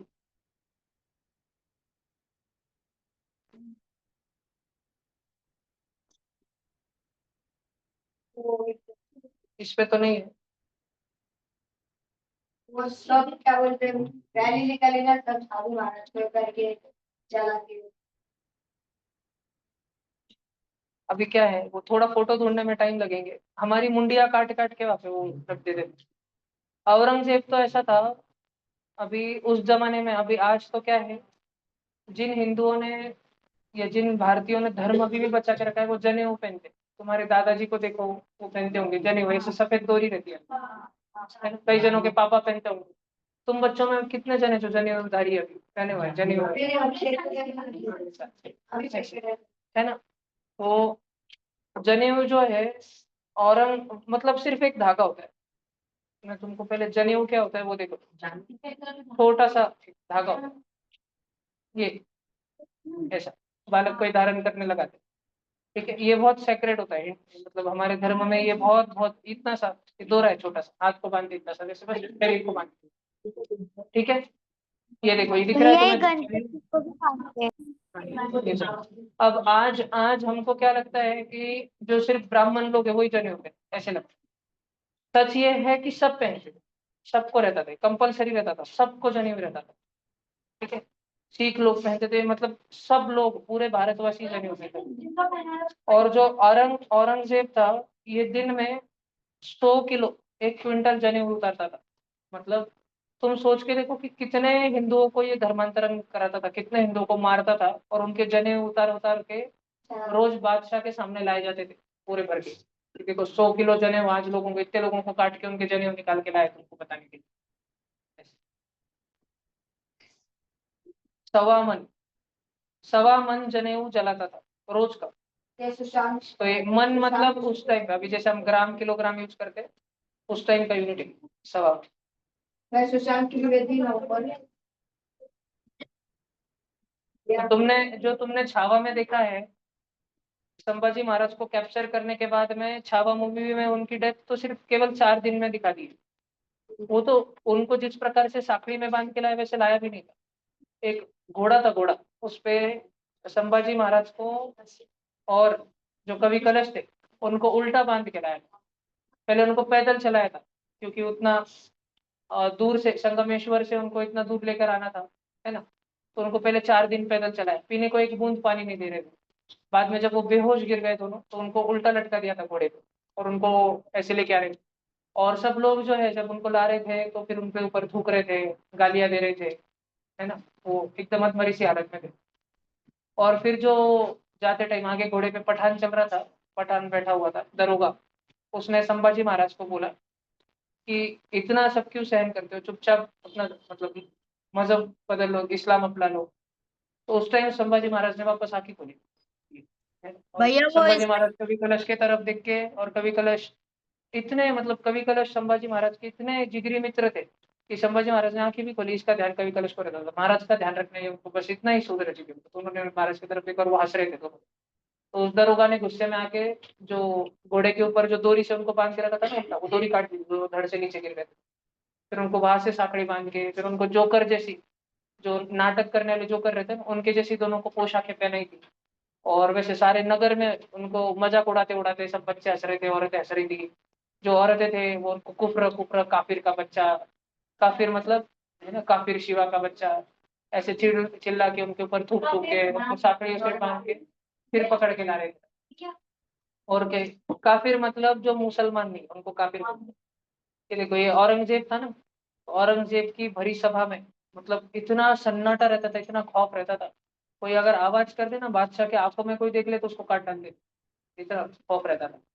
तो उस टाइम जब शिवाजी महाराज को भी, बहुत पहले की बात है, जब संभाजी महाराज तो 9 साल के छोटे से बच्चे थे, तब उनको शिवाजी महाराज को यहाँ से महाराष्ट्र से दिल्ली में बुलाया था। सोचो, रास्ते नहीं थे, कुछ नहीं थे, पहाड़ों में से घोड़े पे से इतने जन बैठ के, शिवाजी महाराज उनके साथ में और 20-25 जन उनका ख्याल रखने वाले, सब संभाजी महाराज ये सब आगरा पहुंचे। तो शिवाजी महाराज को बहुत पीछे की कतार में खड़ा किया, है ना, जैसे चीफ गेस्ट रहते हैं तुम्हारे, उनको तुम कोई भी फंक्शन में सबसे आगे बिठाते हैं, उनको स्टेज पे बिठाने से आगे फर्स्ट सोफा पे बिठाते कि पीछे? हाँ, आगे एक अतिथि सत्कार रहता है ना।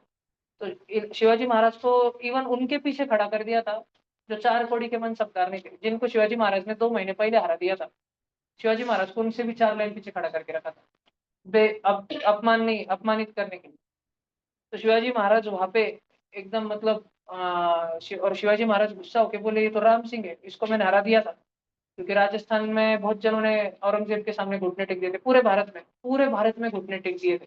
2 ही जन थे, एक आसाम में थे पूरे और एक नीचे महाराष्ट्र में थे। नहीं, सब सब भी थे। सब खत्म हो गया था। सिर्फ नीचे महाराष्ट्र में भी सब मराठाओं ने, सबने घुटने टेक दिए थे, सिर्फ शिवाजी महाराज वो नहीं सुने। उनके पापा भी आदिल शाह के सामने बादशाह सलामत करते रहते, शिवाजी महाराज मैं सिर्फ अपने आबा साहेब और आई साहेब के सामने और देवी भगवती के सामने झुका हूँ, और कुछ नहीं, इतना रहता था एकदम। तो शिवाजी महाराज वहाँ पे जोर से, उस पूरी भरी सभा में एकदम पिन ड्रॉप साइलेंस रहता था जब बादशाह बोलता था। तुमने देखा है ना सभा में कैसे बादशाह अपनी सुई और गोली की कुछ तो करते रहता था, कोई किसी की हिम्मत नहीं होती थी बादशाह की। तो शिवाजी महाराज वहां पे जोर से चिल्ला दिए थे कि तू देखा, तेरा बाप देखा, तेरा बादशाह भी देखा, मैं किसी की मनसबदारी नहीं चाहता, ठीक है, मुझे मारना है तो यही मार दो, और मैं किसी की मनसबदारी नहीं लूंगा। ऐसे 3 शब्द शुरू के, मतलब मेरे को हमेशा ध्यान रखना। तुम देखा, तुम्हारा बाप देखा, तुम्हारा बादशाह देखा, इतने जोर से बोला था शिवाजी महाराज।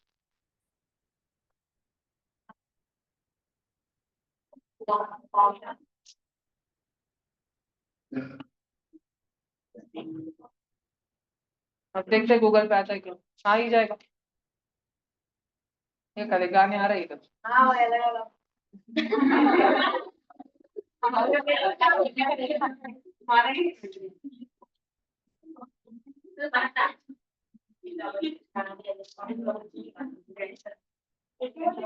वीडियो दिखाओ।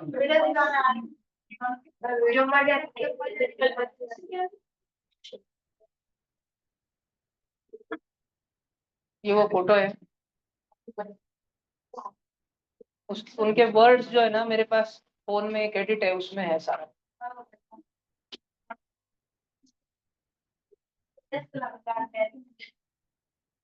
आज मैं एक दूसरा डेंजर लगाने वाला था।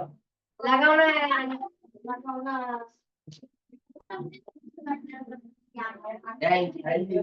इधर देखो, आगे देखो, आगे देखो, आगे देखो इधर सब हिंदी में दिया है। उस जमाने की मराठी जरा सी आज के मराठी से अलग थी। सबके मराठी बोलो ना, वो कुछ प्योर मराठी। साथ में तेरे को आज की नहीं आती, कब तक सीखे थे? तब वो हिंदी में बोले थे वहां पे।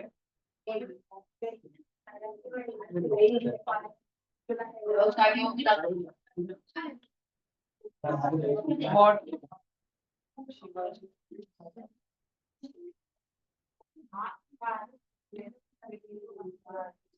शिवाजी महाराज जैसे ही बोलना चालू है ना, उनको शांत करने के लिए तुरंत एक जन भाग के आता, शांत रहो, बादशाह के सामने आवाज मत करो।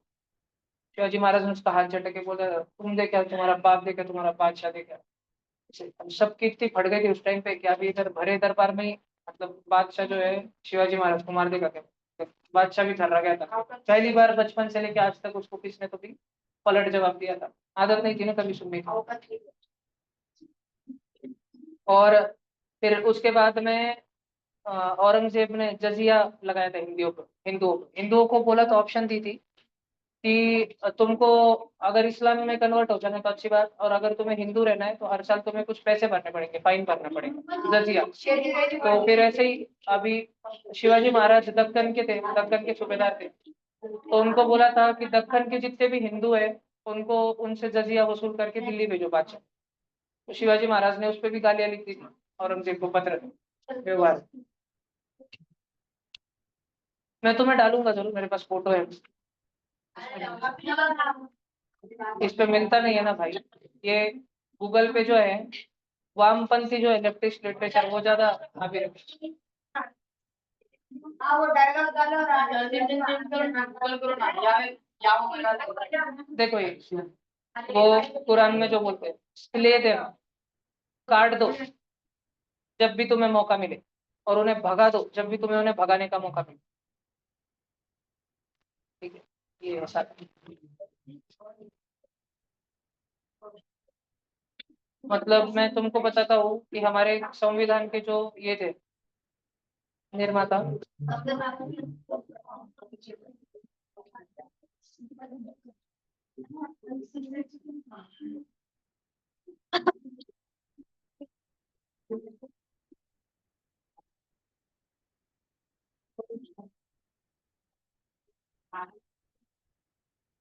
आवाज नहीं है, इधर देखो।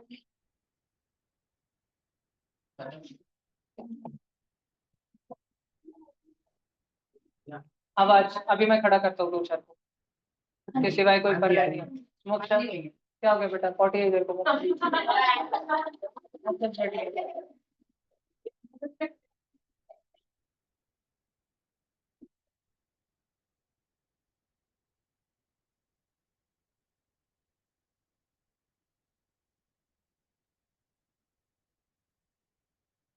देखो, इस्लाम जो है, इस्लाम दुनिया को दो टुकड़ों में बांटता है। ये मैं नहीं बोल रहा, डॉक्टर बाबा साहेब।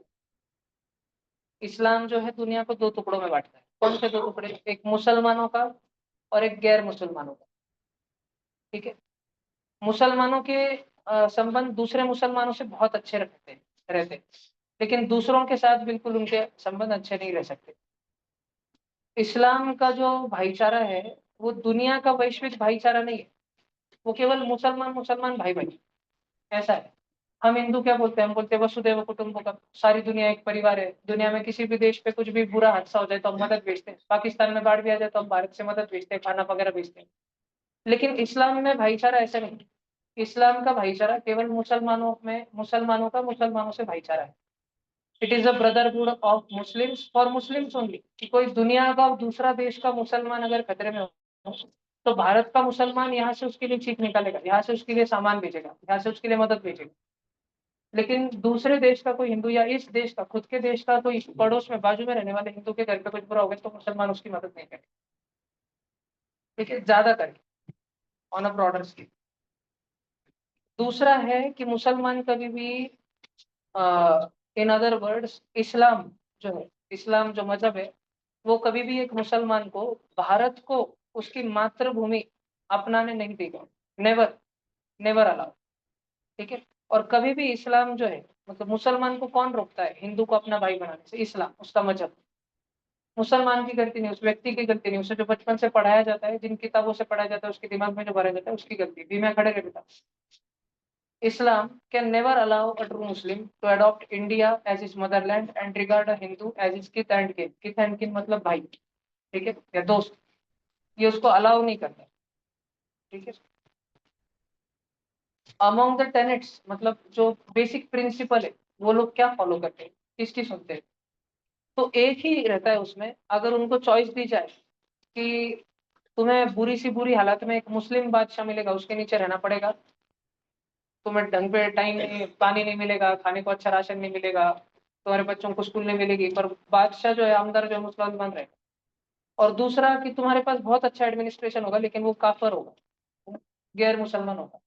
तो मुसलमान हमेशा अपना एलिजियंस जो है अल्लाह, पैगंबर मोहम्मद और दूसरे मुसलमानों के प्रति ही रखेंगे, अपनी वफादारी हमेशा, जब भी उन्हें मौका मिले।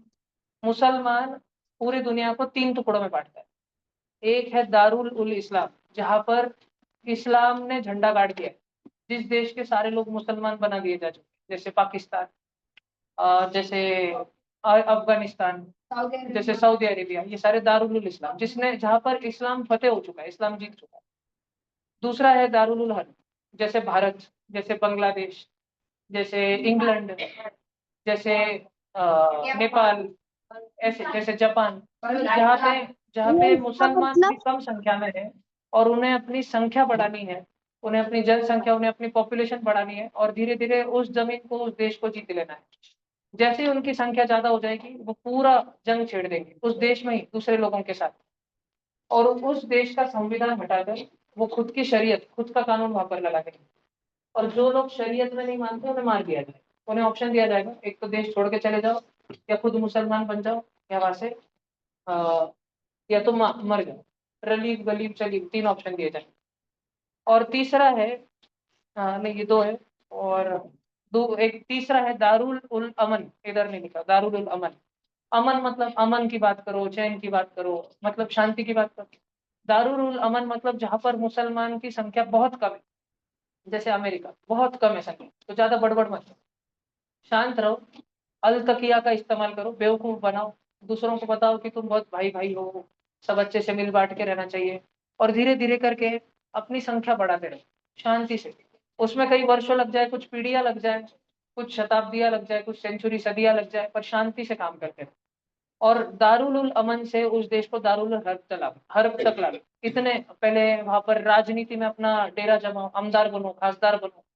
खासदार बनने के बाद जब तुम्हारे पास अच्छी पावर आ जाए, तो दूसरे देशों को, मुसलमानों को, ऐसा उस देश को बोल के कि दूसरे देशों के मुसलमानों पे बहुत जुल्म हो रहा है, उनको, मुसलमानों को शरणार्थी बना के अपने देश में ला लो, उनको बसने दो, उनको घर बनाने दो, उनकी फ्री की सुविधाएं दो, उनके बच्चों को खाने पीने के राशन दो, नौकरियां दो, और ऐसे करके संख्या बढ़ाओ।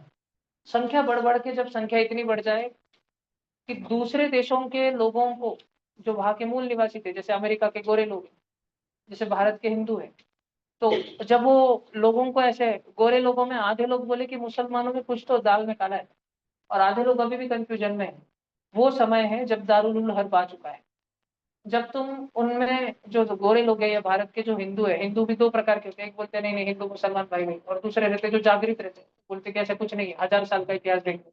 और दूसरे रहते जो अभी अभी पैदा हो रहे, 20 30 40 साल से या भारत में रह रहे, जिन्होंने इतिहास नहीं पढ़ा, वो बोलते कि नहीं सब अच्छा रहना चाहिए, सबको अच्छा रहना चाहिए, सब भाई भाई, we are all Indians are my brothers and sisters, ऐसा। ठीक है, मुसलमान नहीं बोलते, मुसलमान संविधान, वो जन गण मन भी नहीं बोलते, जन गण मन के बाद वो भारत माता की जय भी नहीं।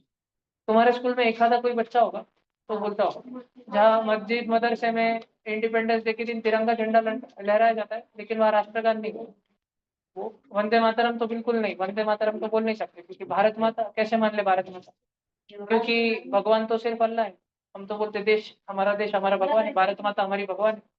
ठीक है, श्री राम हमारे भगवान है ना, हम हमारे देश को भी भगवान मानते हैं, वो अल्लाह के सिवा और किसी को नहीं। तो वंदे मातरम नहीं बोलेंगे, जय हिंद बोल सकते, जय भारत बोल सकते, हिंद की जय, भारत की जय, वंदे मातरम नहीं बोल सकते। मातरम, वंदे मातरम, तो हिंदू बच्चों को ये समझ ही नहीं आता कि जय हिंद में और वंदे मातरम में क्या फर्क है, तुमको लगता है एक जैसा तो है। वो उनको बचपन से समझाया जाता है कि एक जैसा नहीं, क्या बोलना और क्या नहीं बोलना, क्या नहीं बोल सकते सारे। और फिर जब दारुल उल हर्ब हो जाए, मतलब जंग घोषित हो जाए, तो सारे नॉन मुस्लिम जहां पर भी मिले, उन जितना काट सको काट लो, काफिरों को जितना मार सको मार दो। ठीक है, ऐसे उन्हें उन्हें पहले मौका दो कि वो समर्पण कर दे, मुस्लिम बन जाए तो अच्छी बात है, नहीं बने तो उन्हें जिजिया भरने बोलो, जब तक उनकी संख्या ज्यादा है, या उनकी संख्या कम है तो उनको मार डालो, नहीं सुन रहे।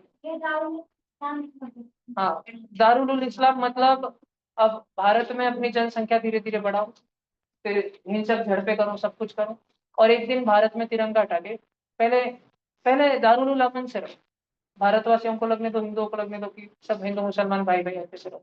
एक मुसलमान कुछ बुरी चीज करे तो 10 मुसलमान बोलो नहीं नहीं हमारे मजहब में ऐसा नहीं पढ़ाते, बहुत बुरा किया उसने, वो ये नहीं बोलेंगे उसने गलत किया, वो बोलते इस्लाम ये नहीं पढ़ा। तुम उसको पूछोगे, तुम उनको पूछोगे कि औरंगजेब ने इतने हिंदुओं को मार के सही किया क्या, तो आंसर ही नहीं देंगे, चुप रहेंगे। न्यूज में पूछते, न्यूज मीडिया में, बड़े बड़े पोर्टल पे, पैनल, आंसर ही नहीं देते, चुप रहते, चुप रहते, ठीक है, चुप रहते। मतलब डॉक्टर बाबा साहेब अम्बेडकर बहुत ही, जो हमारे भारत के जो फाउंडिंग फादर्स है, सरदार पटेल, अम्बेडकर, सावरकर, इन लोगों को बहुत अच्छे से समझता था। उसके बाद जो है कि देश नपुंसक लोगों के हाथों में रहा काफी वर्षों तक, ये बहुत प्रॉब्लम हो गई। तो आज वो दिन है, आज 9/11 है ना। 9/11 में एक तरफ ओसामा बिन लादेन है, जैसे करण गौड़ी है, कृष्णकांत गौड़ी, वैसे एक ओसामा है तो एक विवेकानंद है। दो तरफ आज दुनिया ने दो चेहरे देखे, ठीक है। एक ओसामा बिन लादेन ने वो हमला होने के 2 दिन बाद ऐसे टीवी पे आके, उनका प्रॉपर इस्लामिक चैनल होता है ना, जैसे आपने नहीं वो संस्कार टीवी, आशीर्वाद, उसमें सब चलते रहता है, भजन भी, मम्मी सुनती रहती है, जाके सुनो। तो ऐसे ओसामा बिन लादेन ने उनके टीवी चैनल पे आके बोला था कि हम इसकी जिम्मेदारी लेते हैं, हमने जो अमेरिका में किया हमने किया, फक्रस कहते हैं हमने किया इस्लाम के लिए। ऐसी बैंड बज गई क्या अमेरिका में। एक दिन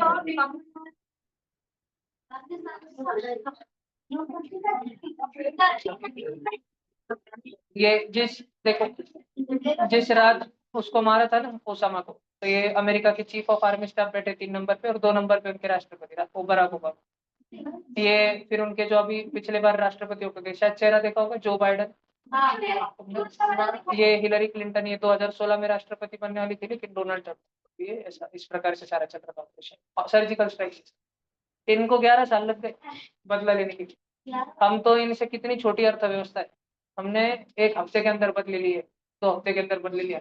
क्योंकि तुम्हें लगता होगा पहले क्यों नहीं लिए, अरे ढूंढना भी तो पड़ता है, वो किधर छुप के बैठे, फिर पहले क्यों नहीं ढूंढते, अरे कंटिन्यू हम ढूंढते रहे, वो भी तो उतने शातिर है जो दूसरे आतंकवादी, वो तो बच्चे थोड़ी है, वो भी छुप के रहते हो, शातिर रहते हैं बहुत, है ना। उनको ढूंढ के निकालना, हर बार हमला होने के बाद ही हम क्यों उनको मारते हैं, ऐसे क्यों नहीं मारते, ऐसे हम उनको कितना तो ठोकते। आज मैं तुम पे यहाँ पे बात कर रहा हूँ, आज पाकिस्तान में 40 आतंकवादी मार दिए होंगे, लेकिन शांति से, खबर भी नहीं आती।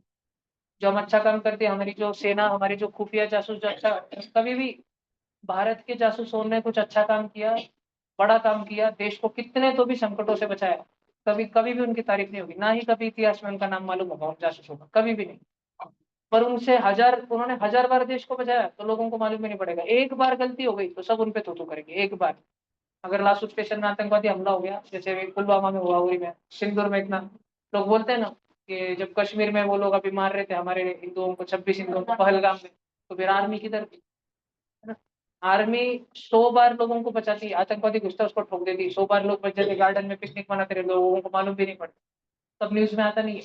तो एक बार गलती हो जाए, एक बार, क्योंकि आतंकवादी भी तो शातिर है, एक बार जरा सी हमसे चुक हो जाए तो पूरा बवाल मच जाता है उसके। आपको कौन सा चैनल पसंद है न्यूज़ का, जो एक भी थोड़ा तो नहीं सर्च कर? रिपब्लिक भारत।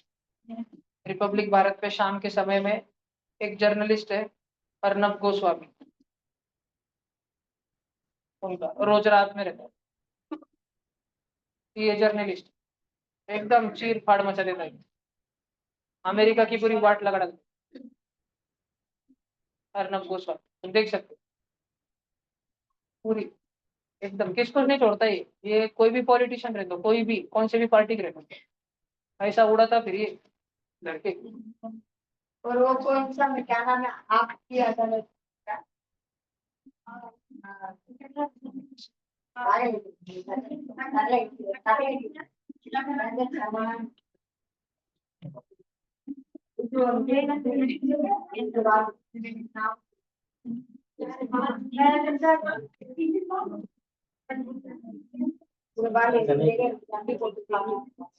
विवेकानंद ने भारत के बारे में क्या भविष्यवाणी करी थी, तुम पढ़ना थोड़ा, अगर तुम्हें।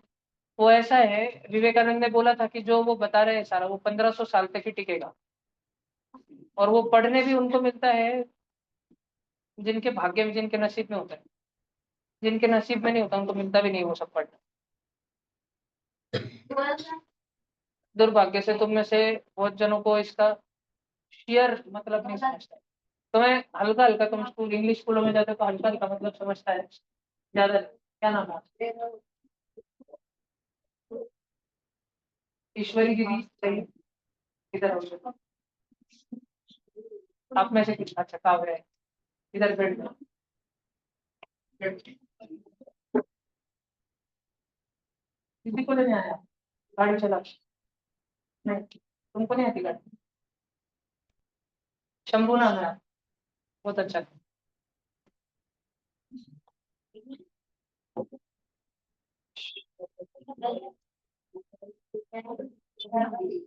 अच्छा, स्वामी विवेकानंद जो है ना, इनकी जो फिलोसॉफी थी ना बच्चों, तुम्हारे लिए बताता हूँ, उस फिलोसॉफी का नाम है मस्कुलर हिंदुज्म। हिंदुइज्म मतलब कोई अगर हमारे धर्म की आलोचना करे फुकट पाकट में, ठीक है, गालियां दे, गालियां, डिबेट नहीं करे, गालियां दे, उसको उठा के पीट दो, कूट दो वही, ठीक है। तो स्वामी जी, वो जो तुमने मेरे सारे फोटो देखे ना, ये देखो ये अखाड़े, स्वामी विवेकानंद हमेशा कहते थे कि शरीर बहुत मजबूत रहना चाहिए, हमेशा। शरीर का ये बहुत ही, महात्मा गांधी जैसे नपुंसक नहीं थी, आगे बोलती ये बहुत मस्कुलर मस्कुलर हिंदुइज्म की जो दो व्यक्ति जिन्होंने संभावना रखी, एक थे बंकिम चंद्र चटर्जी, नाम सुना होगा तुमने, इन्होंने हमारे, हाँ, यस, उसके बाद में स्वामी विवेकानंद, उसके बाद योगी आदित्य। ये एकदम मस्कुलर हिंदुइज्म सपोर्ट कर गई, अखाड़े रहने चाहिए, शरीर रचना एकदम तगड़ी करनी चाहिए। शरीर, मस्तिष्क अगर अच्छा नहीं तो कुछ अच्छा नहीं। स्वामी जी कहते थे कि भगवान को प्राप्त वही लोग कर पाते जिनका शरीर और मस्तिष्क, फिजिकल हेल्थ एकदम स्ट्रांग रहती है, वही लोग भगवान को प्राप्त करने के काबिल है, वही योग्य है। एक बार तो एक क्रिश्चियन जो फादर होता है, पादरी, वो जहाज में आते टाइम फादर पे, पादरी है तुम्हारे रॉकी,